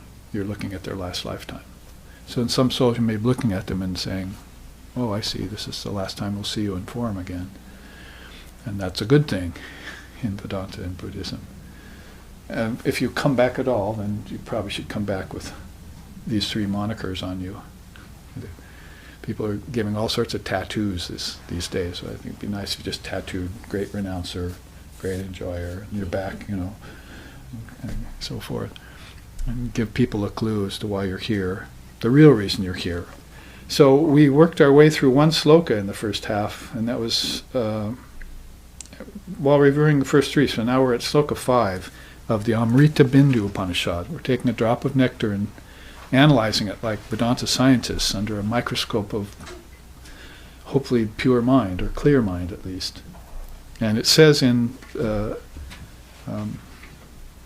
Sloka 5, which I introduced at the beginning of the class a bit, the mind should be controlled to the extent in which it gets merged in the heart. This is jnana, realization, or wisdom, and this is also dhyana, meditation. Also, as well, all else is only argumentation and verbiage. So really making a distinction between the wheat and the chaff there is if you can merge all of this into your heart, that's what's called the combination of wisdom and meditation. 2 of those 4 yogas, Jnana Yoga and Raja Yoga, if you want to call it that, or you could call it Dhyan Yoga in this sense.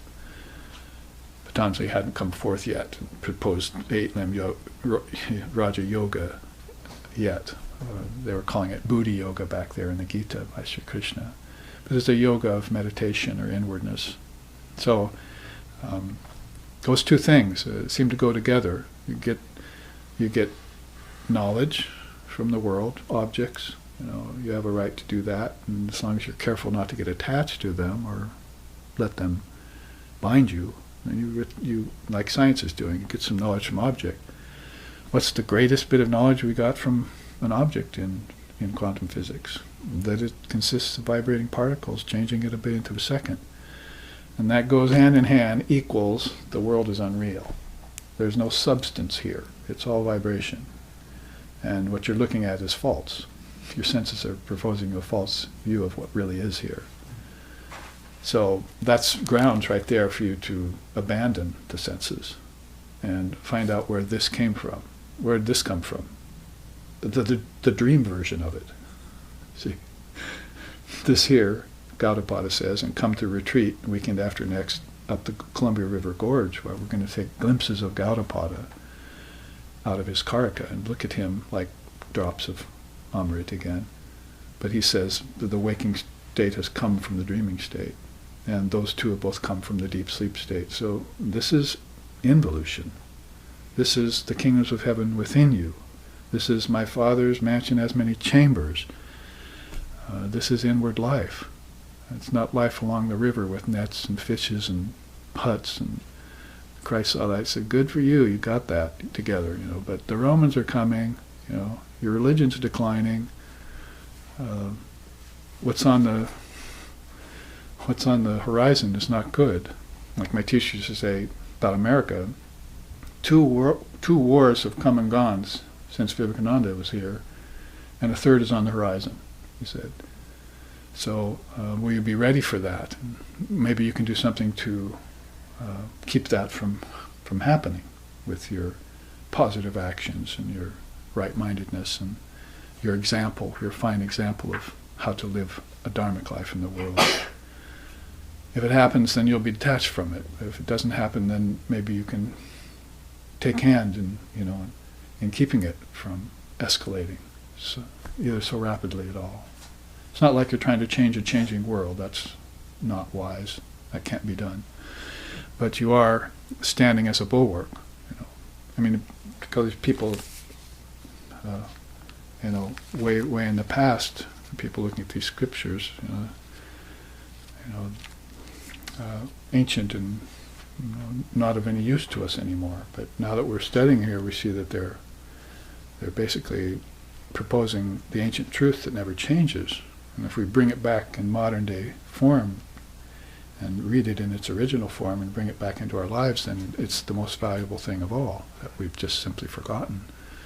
As if time could age God, or age the scriptures, or age truth. It can't. It can't have that effect. It only has that effect on your body. It doesn't even have that effect on your ego, unless you let it. Your ego can also say, "I don't die either." See? So nothing can stain you. Just cause you, just put a veil over you. So Jnanam and Jnanam is a very important teaching. Those two yogas put together, they say here, and what I have for you to look at is back to the message, in keeping with the message of Chit Shuddhi, Chit Ashuddhi, you see, and Vasanas, desires. And sense objects, grahya, I put that on the board 2 months ago. That was what all the first 4 slokas are about, There's desire in the mind or not. If there is desire in the mind, it's for objects and pleasure. And if that happens, then you ought to bring everything back to the heart and use Jnanam and Jnanam to put yourself back in a detached witness consciousness, you see. That nothing, that is impervious to all other things. The duck is in the water, but the water can't get in the duck. See, so Ramakrishna used to say, more simply put, speaking to the Hindus of his day. So we can put it in terms then of, if we want to look at pure mind, they look at it in this way: Chit Shuddhi, Kriya Shuddhi, and Dravya Shuddhi. Chit Shuddhi is pure mind and pure intellect. Pure mind and pure intellect will have fantastic dreams all the time, not just once in a while, but all the time. Impure mind doesn't mean that you have a lot of sins or, that kind of idea in fundamentalist religion. It's that your mind is cloudy. It's like you keep sticking the stick in the mud puddle and stirring it instead of just, not doing that. Just leave the mud puddle alone and the silt will settle. That's mind. Perfect description of mind. When we say pure mind, that's a contradiction in terms. There's no such thing as a pure mind, unless you're talking about no mind. They make it real clear that mind, manas, is dual by nature. when Brahma gives you that mind out of his store, that's got all the dualities in it, and it's up to you to do with it. You can accent the pleasure or the pain or the virtue or the vice or the good or the bad or so forth. People's soul gets a hold of that mind, or it becomes that mind. Transmigrating soul is mind, and then it just takes out of that mind what it desires, and if it has wisdom, it will be careful with those choices, and if not, it won't. That's just pretty much as simply as you can put it. And there's no God and there's no devil involved in any of that in our tradition. There are the gods, and there is the self, but then there's this entity called the non-self. Shankara read the Riot Act on that in the Vivekachudamani. The 24 cosmic principles of Lord Kapila are all the non-self. And it starts with nature in its unmanifested form, all the way through mind, intellect, ego, 5 senses, 5 objects, 5 elements. It's all the non-self. And they just pretty much put it out to you that way so that you won't make that the real entity. You'll leave it as a non-entity. Move amongst the sense objects without getting attached to them. Keep your autonomous stance, you see, from nature. Keep Maya at bay. So, if you're talking about purity of mind, then you're talking about something that's akin with, on the level of Prema Bhakti. You're talking about real love there. Those beings have real love. And they practice formless meditation, they study the non-dual scriptures, and they increase devotion to God. The dual scriptures will tell you, have devotion to God, and you'll be looking for salvation, and you'll be taking your own personal savior, as they say, like that, so forth. But these beings are not interested in that. Like I just chanted, ignorance is unreal, so how can it cause you any real doubt? I did, and that was that Sanskrit sloka I used in the last first half. I didn't finish that, actually. It goes on to say, so, if that's the case, then everyone has mental projections. Even the illumined soul has a mind with projections, doesn't he or she? So what do they do with their projections as compared to what we're doing with ours? They let them all rise naturally, and then they dissolve them back into Brahman, like bubbles into water, at the end of every day. So it's like if they live, hundreds and thousands of days in their life, every one of them has got as many rebirths and deaths. They die at the end of night. Everything in them dies, and they're reborn the next morning fresh, because they, on purpose, they dissolve all the things they thought about, and all the things they saw, and all the things they experienced back into Brahman at night. And that's what Lord Brahma does every 4,320,000,000 years, cycles. Lord Brahma does that. Dissolves everything back, and Shiva helps him dissolve it. And then he comes back again with the mantra that Mother gives him for another huge cycle of time, you see.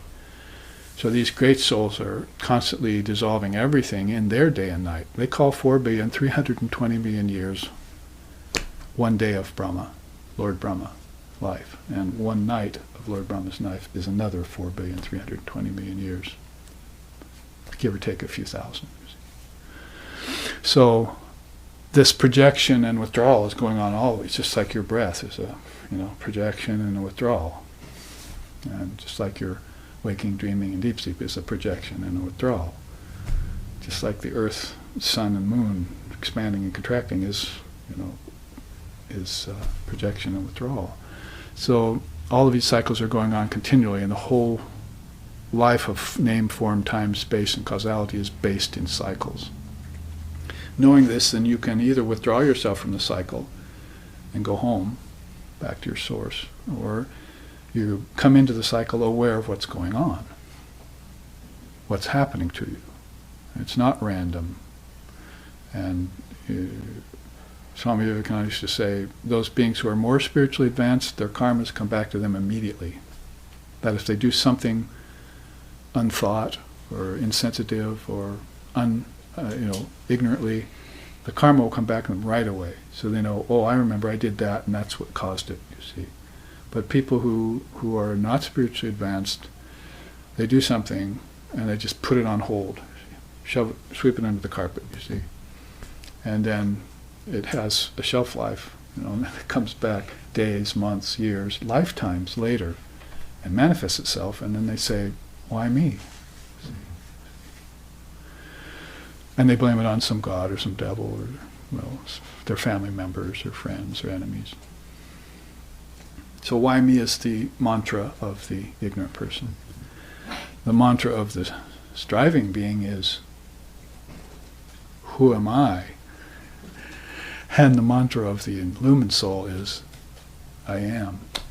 See, so, which mantra are you going to take? Beings with pure minds take that latter mantra, I am. The quote there by Sri Ramakrishna Paramahamsa is, but one cannot realize God without prema bhakti. When one has such love, one does not get attached to the maya of wife, children, relatives, and friends. One retains only compassion for them. And compassion for what? Their sufferings? Not really, because that was their doing. There's nothing you could do about it. Some beings are born to suffer, Vivekananda said. So you take compassion for the fact that they're caught in this Mayic cycle without knowing what's going on to them, what's happening to them, and by whose auspice it's happening. Yes, you can blame the gods for it, but the gods don't really cotton to that very well. Might have noticed. See, they say, well, we gave you some of this nature and planets and space and time and all these things to play with, but you're the one that played with it. Don't blame us. Those gods within you, see those over souls, those overlords of other worlds, just like this world has overlords. So they want you to take account for it and pay for it to the last farthing, Sri Sharda Devi said. So you're looking at a mode of purity here that's just very rare, as you can see. Now, Kriya Shuddhi is purity of act and deed. I think acts and deeds are two different things myself. Usually deed has a connotation of something that you're going to do that's meritorious and so forth. An act is just something that you do randomly, quite often, most people. So purity of act and deed is on the level of Raga Bhakti. Now you see the SRB shrine behind. I didn't colorize this one yet, but I will. See the shrine here behind these, and the pictures of the deities and the puja articles like the bell and the conch and the water pot and so forth. And this is all being matched, the three kinds of minds, three modes of purity, with the three kinds of bhakti. So prema bhakti, you don't need an outward shrine for that. In fact, you're seeing everything as Brahman. A flowering tree becomes God to you. Why pick flowers and offer it in front of a bunch of pictures on the shrine? Just go sit under the tree and go, wow, look at God offering to God. You see, and flowers falling and coming and falling and coming. You get all the lessons you want right there under the tree. That's why sages sit under great trees. Let's see, how long did Buddha sit under a tree? How many lessons did he get from that? Even outwardly. So it was 49 days or something he sat there. He got nirvana. So to them everything is Brahman. As the Upanishad said earlier, everything is Brahman. You see it in everything. So that's Prema Bhakti. Sri Ramakrishna said it's the kind of love that makes you forget your body. And that's a big task for most people, to forget their body. Their body is so dear to them.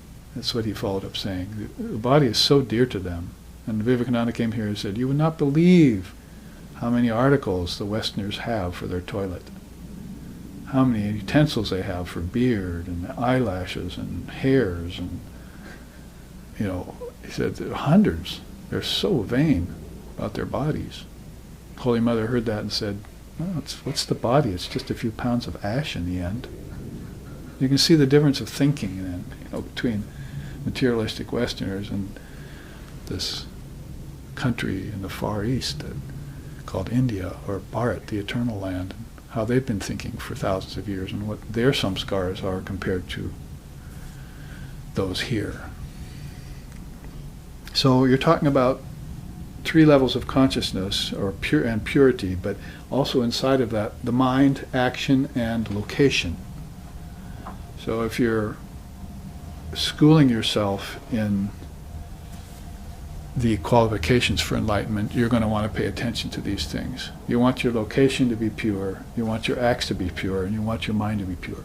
If the mind is pure from the get-go, you don't have to worry about action and location. Because these great souls never make a wrong move, or never pollute an environment in any way. They're very sensitive as to what they do, action, so then the environment comes out fine for them, and they can come and go with the most economy. See? It's not like leaving behind a carbon trail or something they say nowadays. You see? So we're now becoming a little bit aware of our carbon trail. You know, like the Swami said to me from Europe last week and wrote me, well, maybe we should quit burning so much gas coming to see each other. And in the airlines he meant. So that's a carbon trail, you know, you're leaving behind. But they're more interested in a karma trail, not a carbon trail. So, you know, they are very careful about not coming back. Like my teacher, his name, Sheshananda, could be, one definition could be leaving behind no residue, a shesha, no residue after his life. He doesn't want any weights on him that will pull him back here, unbeknownst to him, in the womb as a baby to a family that he didn't even know he chose his birth, how he got there. That's not for him, you see. And neither is a post-mortem emancipation afterwards. You know, his freedom is here and now, eternal, and it belies and transcends all of these things. So that's a very high level of pure mind that we see in the world. We can't blame God for us not being pure like them and call him unjust, because there is no God that has anything to do with that. That's all karma. As everything is from the Mahat down, you see, the seeds of unmanifested nature are subtle. That's why Vivekananda said you can destroy the clay cup, but you can't destroy the thought clay cup, because the seed of the clay cup is its thought, and that remains after you destroy billions of physical clay cups. You can't destroy that thought clay cup. So everything is contained in a thought. That's what a mantra is. That's even what a sloka is. Only the slokas happen to contain some very profound things that don't have anything to do necessarily with cups, you see, and clay pots. They might use those as metaphors, like the empty clay pot, you see. The akasha outside the clay pot and the akasha inside the clay pot are non-different, but they're separated by this barrier. It's just a teaching on the ego and Brahman. The ego is that same air caught inside a pot. You break the pot and the air inside becomes the same as the air outside, so it's one unbroken stream of consciousness, one pure, indivisible realm of conscious awareness. And that's what this is. Okay, so then the quote here for the world of action, Kriya Shuddhi, is, Vaidhi Bhakti is like moving a fan to create a breeze, but the fan is set aside when the south wind blows by itself. This is like Raga Bhakti, wherein one feels love and attachment to God naturally. So there are souls that are born feeling attraction to God, but they don't realize God in that lifetime. That's very interesting. So you have to take that with a grain of salt. Oh, God, you're attracted to God? Wonderful. See him 50 years later. Oh, you're still attracted to God? Wonderful. Did you realize him? Well, no, but I'm still attracted to it. I see that all the time. But to actually realize it is to become it. I am that. Is always the end, summum bonum, the highest qualitative and quantitative conclusion of the Indian sages and seers is that. I am that. And I ran around looking for it outside of me like the musk deer looks for the scent on the wind, you see. But not knowing it comes from its own navel. Finally I just stopped and said, oh yeah, I am that, you see. So that's the consummate realization. That's the jnanam and the dhyanam by which you put together that ends you up in that one single state, it says here. So that's far beyond just having an attraction to God when you were born, which is a good thing. Meant you had a lifetime or two that you were seeking. See? But you have to consummate that. You have to arrive, not just approach. Like San Francisco here, came down in a fog bank a couple times in a jet. You just approach forever. I was thinking, this feels like almost getting to enlightenment but never reaching it. You see?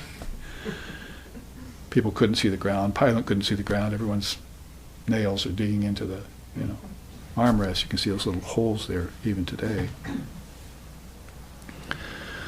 And then finally, boom, you hit the ground. Oh, I've arrived, you see.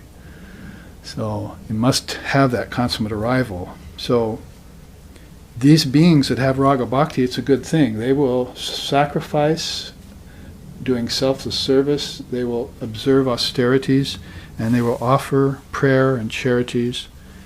And in that way, their purity of act and deed is guaranteed for them. And it'll be the less karmic weight on them when they pass from the body, or when they pass into another state of consciousness, because we're not calling death an end here. There are many little deaths throughout your day. Every cell is dying. Most cells are, dying and rejuvenating themselves, even inside of a short time. So there are many deaths going on physically and mentally inside of you, and your ego is dying and coming back in deep sleep and waking. So it's not like we're just saying the final end is death or something, but we're saying that along the way, all of these observances you're doing are keeping you pure of act and deed, so that each birth and each death is less encumbered by brooding, depression, fear, doubt. The unwholesome roots, Buddhism calls it, hatred, anger. The three unwholesome roots. So these are things you definitely want and you can be rid of. They're not allowed, you see. So you're keeping yourself in a state of this raga bhakti. It's like having the shrine inward. There's no shrine here, you see, or everything has become the shrine. Here there's an inward shrine, and then down here there's an outward shrine that you go to, practice meditation in front of. Let's look at that. Drauvya Shuddhi, or Vaidhi Bhakti, purity of location and atmosphere. Most people start with that because their lives don't feel clean to them. They feel dirty, they feel unclean, they feel restless, and there's no peace there. So they have to start from ground one, as it were, down at the root. So, and this happens with many people that I've met who are seeking.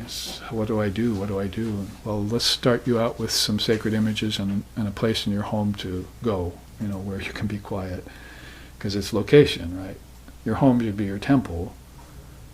It shouldn't just be a place where 6 TVs are going on all the time and kids are screaming at each other and most of the words are cuss words, and the way some families live nowadays that I've seen.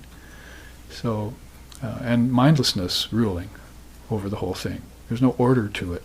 This is on to the next experience, for my own selfish self sake, you see. There's no selfless service going on, which would make a dharmic family. So, Sri Ramakrishna says, repeating the name of God a fixed number of times, fasting, making pilgrimages, worshipping with offerings, and doing sacrifices, by continuing on in this path for a time, one gradually attains raga bhakti. So you'll be stepping stone, you see, up these 3 levels.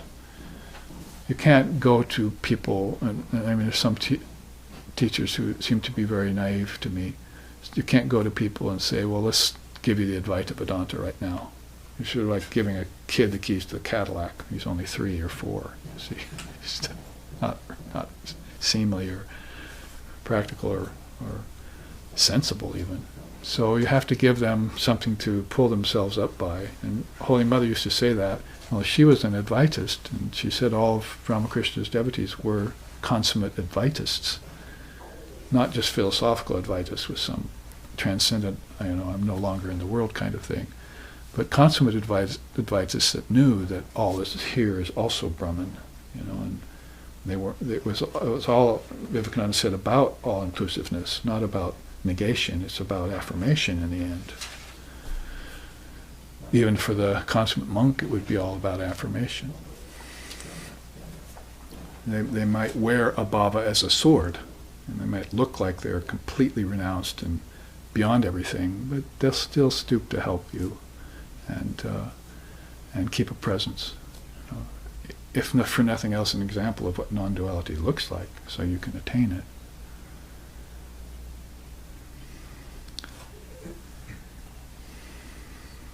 So, Holy Mother, as I was saying, made that remark. She said, well, she was an Advaitist, but she said, they've been doing worship and ritual for thousands of years, and you mean to take that away from them by giving them Advaita Vedanta? That's like pulling the rug out from under them before they've walked it. So you give what people need on the level they're at, and if they're confused and hurting and suffering, and you give them those practices that will help them at that level. Advaita is not going to help them at that level. You can give it as an overall teaching and say, well, here's something to reach for, to strive for. But striving is going to be the essential thing at that point, not pretending. I'm one with God, great, then that puts it all to rest. But then they don't go on acting like that or thinking like that. Their sufferings come back at them, and they just make a mockery of the non-dual teaching, and you've helped them to do that. So you have to, as my teacher said, affirmation is a good thing, but it must be followed up by self-discipline. So you hear the truth of I and my Father are one. Might not be the best example because I don't think the Christians believe that the rest of us can be one, like Christ was one with God. But the Advaita surely thinks that we never were two. It's not that we were never one with Christ; it was that we were never separate from Christ in the first place. And what caused the separation from Christ or Buddha or any other great founder of any religion is our own minds separating ourselves from that. Ignorance, in other words. Ignorance caused it. If there's any sin in India, my teachers would say it's ignorance of your true nature. Not ignorance of facts and figures. We have people who are profoundly in knowledge of mathematics and science and arts and everything, and they still don't know anything about their true self. We wouldn't call them enlightened or illumined, and their children aren't coming up enlightened and illumined because they're not getting the dharmic teachings. So it's going to be a vast difference there. So you don't pull the rug out from under people, and that's what Vaidhi Bhakti is, you see, and Dravya Shuddhi. It's for purity of location because the location has become impure. And environmentally, yes, it would be a good thing to clean up rivers and try and clean the air and burn less gas and all those things. That would be a good practice for you. Nature isn't going to carry their way because it's just looking at you as a flash in the pan on its breast. See, it's been going on forever. It will go on forever. In fact, there's no way that you can make the 5 elements impure. They're called Maha Panchabhavas, the 5 great elements. Air, earth, fire, and water, and ether were there in Lord Brahma's mind when he did his grand sankalpa of all the worlds.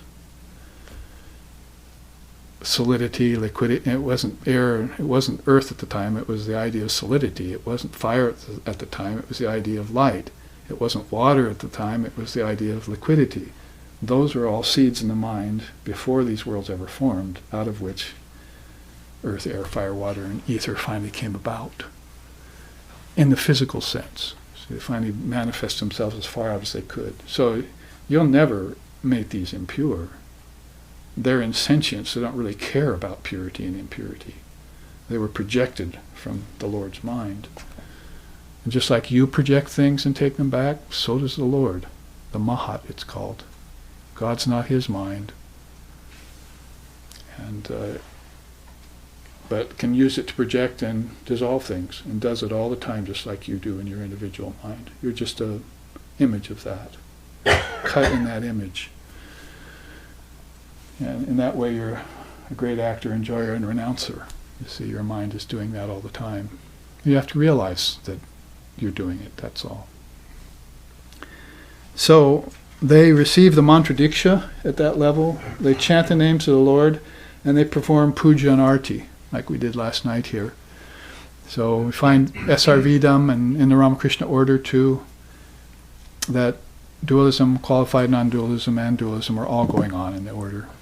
And the devotees that go there, they are practicing all three according to their predilection and their qualification. However, in them is the knowledge of oneness.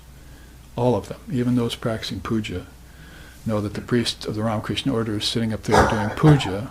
Like I saw my teacher doing puja. He was preaching nothing but Advaita from the pulpit. Then I saw him go into the altar and offer flowers to an image. And I was, what's this about, you see? So he was there in that high consciousness that never deviated. So he could do any of this. And he was doing it all for our sake, as a play, you see, as a show, as an example. He was an exemplar, not a savior. So we saw him doing that, and we began to understand that the oneness. And so all those, some 5 or 6 million followers of Sri Ramakrishna's path nowadays, after a very short time since he's been here, are all in knowledge of oneness. You know. They may be practicing at different stages and striving to attain that oneness, but they all know about it. That's what sets them apart from many other more limited ways of, like say, just a dualist and not believing in non-duality, which describes some fundamentalist religious leanings. Well, this is a good teaching, but I just put it in addition to it, the threefold levels of dispersion of food and water. Might as well, since it's from Lord Vasishta, this next quote, whose chart we looked at here, he says, "The scriptures state that if one does not eat for 10 days, he becomes a non-seer, a non-thinker, and a non-hearer, a non-doer, and a non-knower." And so the great statement comes, "Anehidam sarvam pratistam." All here is supported by food, life force, mukhya prana, nourished by the ingestion of pure food, supports the organs and maintains life and body. So it's not the fasting of food that our tradition accents, it's the purity of food. Because if you don't eat for a long time, you're trying to prove something to someone, or you're doing some sort of fast for the wrong reasons. Fasting has always been considered a lower austerity in India. You do it, Ekadashi means once a month, you do it one day. So it's not a big thing, you see. So, or every fortnight or 2 days, it depends on the tradition you're in. But basically, the emphasis is on the quality of food and the way you take the food, the purity of the food you take, because that supports life force, and life force then can lift you up off of objects and food, and for the sake of pleasure, food for the sake of pleasure and all that. And pretty soon you're just eating to supply your energy so you can use your energy to realize the non-dual Brahman. It's going to take some strength and energy to do that. The way they put it is nicely, though. Ingested food is either coarse, middling, or subtle. When it's coarse, it's called feces. When it's middling, it's called flesh. When it's subtle, it's called the mind. So food turns into all these things. It supports them. Ingested water, when it's coarse, it's urine. When it's middling, it's blood. And when it's subtle, it's breath. The way they looked at things, see, to connect food to everything.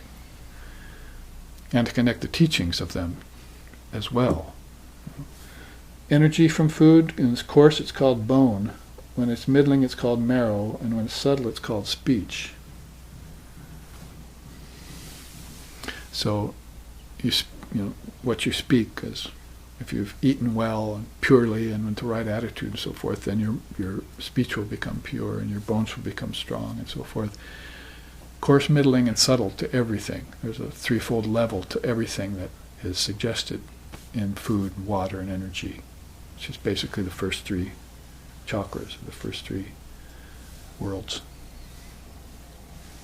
the final quote there by Vasishtha is, "In ancient days, my lord, the heroic lad Svetaku, placed his attention on the subject and fasted for 15 days. After this experiment, being faint and weak, he accepted the testament of the scriptures and his father's statements on the role of food in spiritual life." So he came back to his father and said, "I see what you mean. I became a non-hearer, a non-thinker, a non-seer, a non-doer, and a non-knower without food." So it's a good teaching to bring out in the West, because right now, Hatha Yoga, some pranayama, food, and other these things are all being considered as being spiritual life. And they're just the very beginnings of spiritual life, but the important teaching around all three of them is being overlooked. They're doing Hatha Yoga for longevity and health of the body when the body is a non-entity, basically. It's going to pass. And they're doing pranayama not with any knowledge about how to connect it to wisdom, like the upward moving prana, to connect that to knowledge, or to the subtle body, or to the causal body. And it's the same with food. It has to be organic, and meat or not meat. These kinds of things are being focused on as moral and immoral kinds of teachings, or right and wrong. But basically the whole thing is that how you take the food is the most important, and that you don't know about the 5 defects in food. One of them's physical, not enough rain and water and so forth. But the other 4 are all subtle defects in food. They have to do with somebody handling it and making it impure, or somebody selling it for money so it has impurity in it. And you ingest this food and the impurities get into you. And you don't know where or why from, because, it was organic. I don't know why it made me sick. See? Or I was vegetarian, but still the food didn't make me well. See? So there's a whole different accent and level of teaching that Vasishtha way back when. Vasishtha is very ancient, back in Sri Ram's time, which is even before Krishna's time. So we see that the teachings given out back then were very profound and very connected. So all of this in conjunction with Sloka 5, I'll reread it. The mind should be controlled to that extent in which it gets merged in the heart. This is Jnanam. This is also Dhyanam. All else is argumentation and verbiage. So they go straight to the point there. Now, in the remaining 25 minutes or so, let's look at Sloka 6, which is now a little bit more abstruse. The simple, straightforward teachings have been given. Sloka 6 gets a little bit deeper into the philosophy, but always on the non-dual level. The supreme state is neither to be thought of as something external and pleasing, nor unworthy to be thought of as something unpleasant to the mind. Nor is it to be thought of as being the form of sense pleasure, but is to be thought of as essence of the ever-manifest eternal supreme bliss itself. So that's the supreme state. Called it moksha, or liberation, if you will. Perfection, freedom, that kind of thing. That Brahman, which is free of all partialities, is attained in that state. So one has to assume the state of Brahman before one realizes Brahman. As long as you're considering yourself separate from Brahman due to any of those reasons, or keeping the dualities present, then Brahman stays far away from you. You have to become that Brahman before you are that Brahman. Sri Krishna makes that point also in the Gita, that beings are not in me, nor am I in them. They're naive to think so. But when they get knowledge and meditation, then I'm in them and they're in me. So he starts out the teaching to Arjuna with a slap in the face. People thinking that they're one with God and God is in them, when it's not the case at all, because they have neither become Brahman nor have they realized Brahman yet. Then as they begin to practice, they come closer to that. As they come closer to it, then they become it. And then when they become it, they realize it. So it's always in stages that happens. And then one can truly say a Mahavakya like, I am Atma Brahma, or this self is Brahman, and not only mean it, but epitomize it to others. See? And that's where you see these great souls. I and my Father are one. I am Buddha nature. I'm the Tathagata, I'm the mass of consciousness, as Lord Buddha said. So that's good to make those distinctions. And so that's, again, like I say, a rather abstruse statement that speaks of what's going beyond dualities. The commentator is good to refer to here. He says, neither that which is unthinkable, being beyond all phenomenal existence, is to be thought of, nor is that which is thinkable, the objective world, to be thought of. When the mind becomes free of partiality to both, then Brahman is attained. Otherwise you're keeping a distinction of this and that. And that's only in the practitioner stage, which is going to help you with that.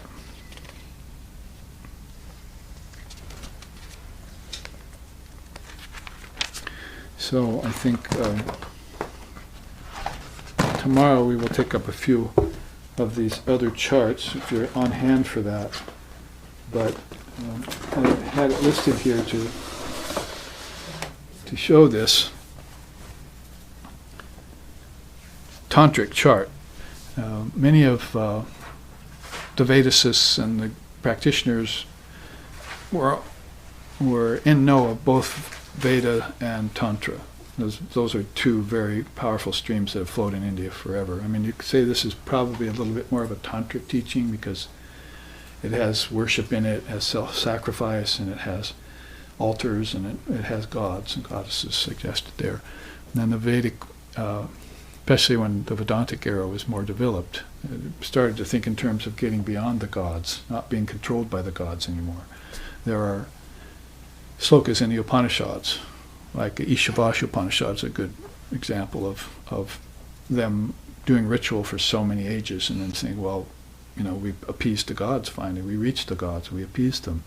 But then we realized that we were held down to the station of the gods, we were lorded over by them, and there was a station beyond the gods which we wanted to get to, like Bhurbhuvasvaha and then Mahar, it's the fourth world, and one great seer actually saw that world in meditation as being beyond the gods, and reached Indra, the god of the gods, and then went deeper and deeper. And so the seven worlds were fleshed out that way, and you contacted the deities, the seven rishis, the higher rishis that way. So it was all a long efflux of time that this took to develop this grand ideology and work their way back to the original mind. That's a Mahat, where all this projection started from. And that's a complete involution of everything back to its source. It's probably the best way in English you can say it. The complete involution of all things back to their source. Not provided for in science. And only partially provided for in most other religions. Like to heaven only, but what's beyond heaven, we want to know. What's beyond form, because heaven still has forms. So we've heard of this formless state spoken of by Buddha and Jesus and others. See, so we want to know what that is, and we want to attain that too. So in that vein then, if you look at something like Tantra's Srishti Rahasya, for lack of a better word, we could say the secret of creation, but it's really the secret of projection from God's mind, you see. And this shows this whole step-down process that Tantra's described that very much is involved with AUM, the word. Now we'll look at that tomorrow. I have two charts on the word. But for now, we're going to show how this intuit sound called Om, that means intuit means it's coming into existence all the time from somewhere you do not know. This sound is emanating. And so beings hear it in meditation, or they see, hear, like the Upanishad says, you hear the sound of kettle drums, or the tinkling of triangles, or distant flute, or something. They make comparisons with earthly sounds about these sounds that start occurring to the meditator when it's very deep in consciousness. Like the sound of 1,000 bumblebees humming, would be a classic description for Om, first occurring to the mind. Holy Mother says you'll hear the authentic on the right-hand side of the head and brain. Is that you hear it on the left-hand side, it's just kind of an echo off of a wall, but the right-hand side is where it's really emanating from. So Sri Ramakrishna described that as going over sand dunes towards a sound in the distance. Finally you break over the last sand dune and there's the ocean. Sailboats, people on the beach, and sunlight and beauty and everything, and the ocean rushing, crashing in and so forth. So he described journeying inward to this station called Omkara. Om means the word and Kara means cause. So Om is the cause of everything. So we sing Jaya Shiva Omkara, Bhaja Shiva Omkara, Brahma Vishnu Sada Shiva, Hara Hara Mahadeva. So it's all about the sound of Om. The Trinity is brought in as they're aware of this word. They fashion everything out of this word, and it trickles down in this way, all the way to earth and the 5 elements down here. So if we look at this in the remaining time, we could probably also pick it up tomorrow to start off the class.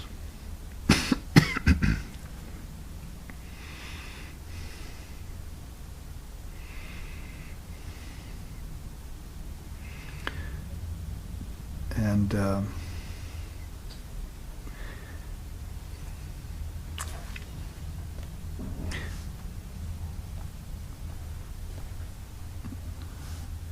find my copy of it here.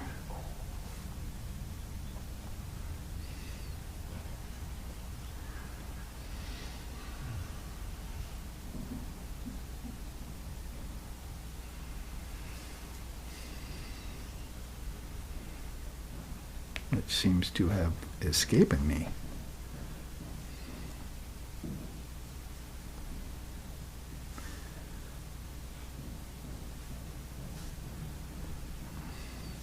Look under the Tantra category here then.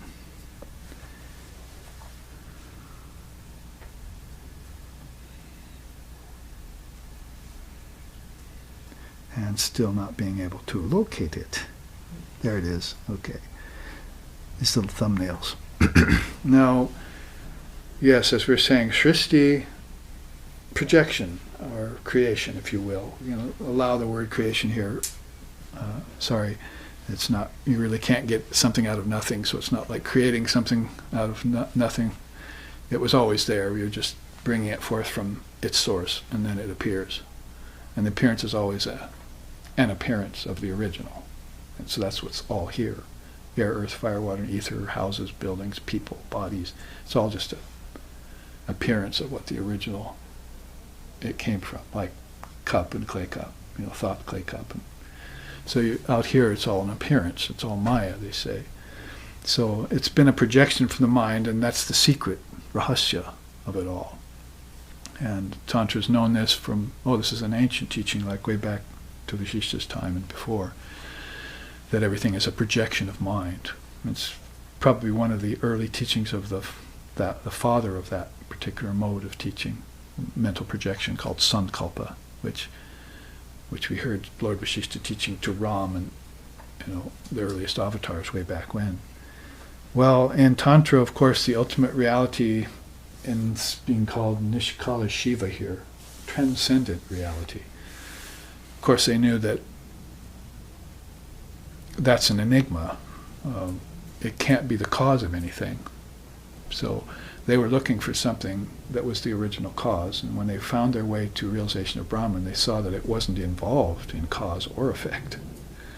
So they couldn't trace everything back to Brahman.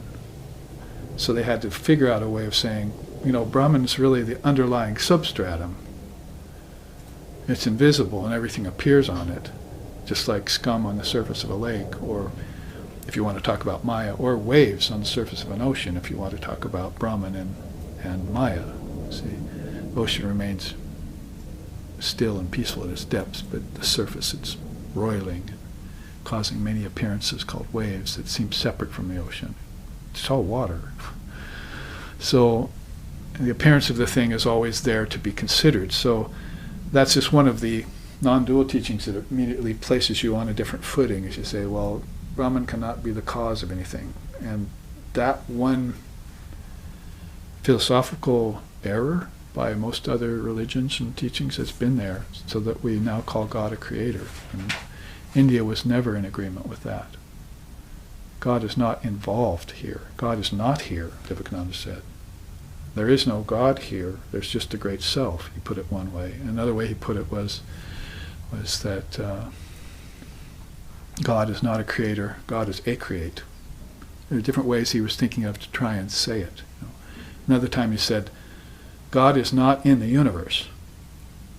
The universe is in God. So he's trying to figure out ways of saying that, not to bring God into it in the way we usually think of nature and objects and pleasures and worlds and worship of gods and gods themselves. Those are all, he said, figments of our imagination. They're all facets of our mind. The gods exist in your mind. Have you seen any out there from your Hubble telescope? And are you aware of the inner worlds out of which the outer worlds were formed, that are in your dream state, for instance, and deeper? So all of this around this original ideation that Tantra also knew that consciousness was non-dual in its essence. So that's kind of left in its own pedestal. But just like any good presence, like say hot water under a pot in which makes vegetables dance, or the earth which feels the sun's rays even when there are clouds in the sky and you don't see the sun, there's an underlying presence that's causing everything to seem animate, to move, to act, and even to think on a higher level. We tend to, in Vedanta, bring in prana at this time. There is a subtle energy of prana of the mind called psychic prana, which Raja Yoga teaches, and there's also a gross energy. That's why this is a good teaching here. Gross, subtle, and middling. So that we're aware of the levels of consciousness and how things manifest at those different levels, or cease to manifest. Again, it's very important, like in deep sleep. So with that in mind, Paramashiva has an emanation. So there's this light coming off it, just like light of consciousness, and we call that in Vedanta intelligence, buddhi. That's the thinking power of the Mahat, the great mind, or the vibration of Om, if you will, or the cosmic egg you see here, like right here, the bindu, when it bursts. So, we're studying the Amritabindu Upanishad, so the word begins to take on a fuller description and emanation for us when we think about it.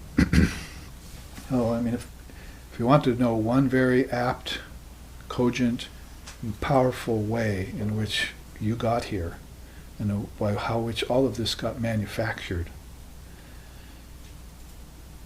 and you're not very much comfortable with the idea of a 4,320,000,000 year creation out of a Big Bang, which then ends in nothing, but vibrating particles changing at a billionth of a second, then you might want to look at the way Tantra in India has looked at this from the get-go. It's one of its earliest systems, the secret of this projection. It's going to be connected with the word, and the mind's going to be playing a big role in it. Let's at least put it that much. So there you see the emanation of consciousness is ocean, Paramashiva's ocean of conscious light, called Chid Jyoti. When the Shakti approaches Chid Jyoti, Shakti is her own independent existence, just like Shiva and Shakti are together. You see in all these illustrations, they're together on the background level, they're together on the causal level, and they're together down here on the gross level too. Sri Ramakrishna used to say, everywhere I look I see nothing else here but the combination of Shiva and Shakti. So everything here is a combination of form and formlessness, or activity and non-activity. And so that's the way his eye was seeing when he was in the body looking at this very same world we are looking at. He saw it all as the play of Shiva and Shakti. And if he's conscious of that, then he's not in any danger here. If he's not, then Maya is everywhere. And there's no such thing as dynamic and static, feminine, masculine, except at the level of the ego. which is causing lots of problems for people of both genders. So, coming down out of this, then, Shiva and Shakti are the two who are one, you see. That's how we describe them. And he's here drinking the poison of relativity and making everything, keeping everything pure, and she's dancing and taking his intelligence, this great light of intelligence, and turning it into things. She's like a good mother in a kitchen. She's got all these foodstuffs. What does she make out of them? So many great delectable things, you see. So Divine Mother has this whole storehouse of the Mahat and Om, out of which she'll fashion worlds, foods, beings, all in their subtle and gross levels. See? But she's there as the matrix of all of these. Matrika, matrix. The Sanskrit and English words really seem much the same. It means, matra means particle, matrika means mother, all of these things have to be taken in association with one another to know that all of these particles that everything's made out of have a center, have a cohesive force that's keeping them together. Otherwise, why isn't everything just flying apart? Not just planets in space after a Big Bang and suns disintegrating and moons falling apart, but there's a cohesiveness here that's at the foundation of all those suns destroying too, being destroyed and blowing up, and then of course here in our very world, keeping our body functioning and our prana flowing, our thoughts hopefully in a Godward direction. Otherwise it does get scattered, doesn't it? And it has no sense to it, it's confused, it's like shards of glass broken from a huge picture window, just all over the place and dangerous. So these two who are one, Tantra, Shiva and Shakti, come burgeoning down out of the ocean of light into intelligence. And there are these two words, actually this one word, vichikirsa, means the will to create. So in Vedanta, I'm sorry, that doesn't make sense to me, they would say. You see. In Tantra, they allow for it. They say, well, there's this Shiva and Shakti force that's responsible for all of this burgeoning going on, and it's all done by divine will of the Mother Shakti to make things manifest, to express. And Shiva and Shakti both have a hand in this, because Shiva provides the non-dual wisdom out of which things are made, but she has to take the non-dual wisdom and formulate it into worlds, which are all made of intelligence, right down to this very place here. The book is an easy example. Of course it's made of intelligence. But it's not just the words in it that we're studying that are intelligent. The very paper upon which it's written is also a form of your intelligence. And the person who wanted to put it together had intelligence. And even before paper was available, the idea of paper was there in the mind, ready to be made as soon as the mind could fashion it, put words on it, or paintings on it, and so forth. So the whole thing is mother intelligence. She's responsible for all of it. She permeates it all. And she'll also tell Shiva to take it back when she wants to evaporate it, immerse it back into Brahman. She's aware of this mainly because of this intuit sound, as we just called it, that everything is in this subtle egg. Sometimes they call that Hiranyagarbha. Om is also another word for it, but here in Tantra, Om has a higher and a lower status. There's the actual Om that produces the creation of all, and then there's this subtle vibration that's in an unmanifested state, and so that's humming because of their love for one another. So in Tantra, the whole thing is founded on love. I'm not talking about romantic love or sentimental love or any of those forms of love, selfish love and so forth. I'm talking about like Prema Bhakti was over here, you see. Just the kind of love that would make you forget everything except divine reality. Like Ramakrishna would be a good example of that, because his eyes roll up in his head and he's just totally in love with divine reality. And I've seen other people, even in my own life, who have evinced that kind of mood, just totally in love all the time. On fire, we used to call it, with divine love. And of course those beings already have wisdom and knowledge. People who aren't loving correctly usually have not destroyed the ignorance in their mind with knowledge yet. But beings who are evincing divine love, long ago they've destroyed ignorance with knowledge. And so knowledge has become fuel for the flame of love. And vice versa too, in some beings. We know what we love what we know, if you want to put that in that way. So all the tattvas are in potential here. See, subtle bindu. This is like a subtle om. Everything's in potential, but it hasn't worked its way out yet into manifestation. And this is the secret of creation, is that everything here has a seed in the mind, in the great mind.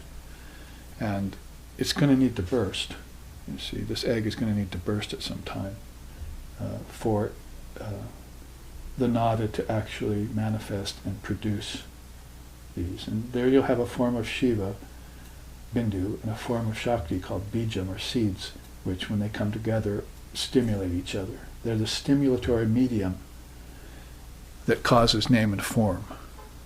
So before that, name and form was in potential. It's just, well, should we or shouldn't we?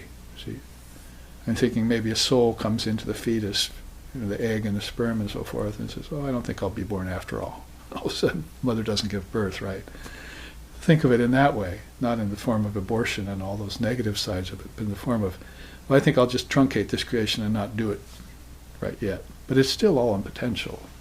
The soul can go back and say, I'll take another run at this, at a more appropriate or auspicious time. And so souls are always actually doing that. So it's a good teaching for soul manifestation, choices, and so forth. And so, but then there's going to be this time then when it's going to have to burst into manifestation. This is where all these worlds of name and form come forth. Causes of nama, rupa, or name and form, of course. And that is where we'll pick up tomorrow, if you're tuning in to this wonderful serial. Remember the serials you used to watch that say, be continued, next week or tomorrow? We'll have to continue Srishti Rahasya then, so you're all on the edge of your seat. And you want to see what happens after these two come together, stimulate each other, and give rise to all the worlds in Tantra's secret of creation, or Srishti Rahasya. So here let's end with a chant.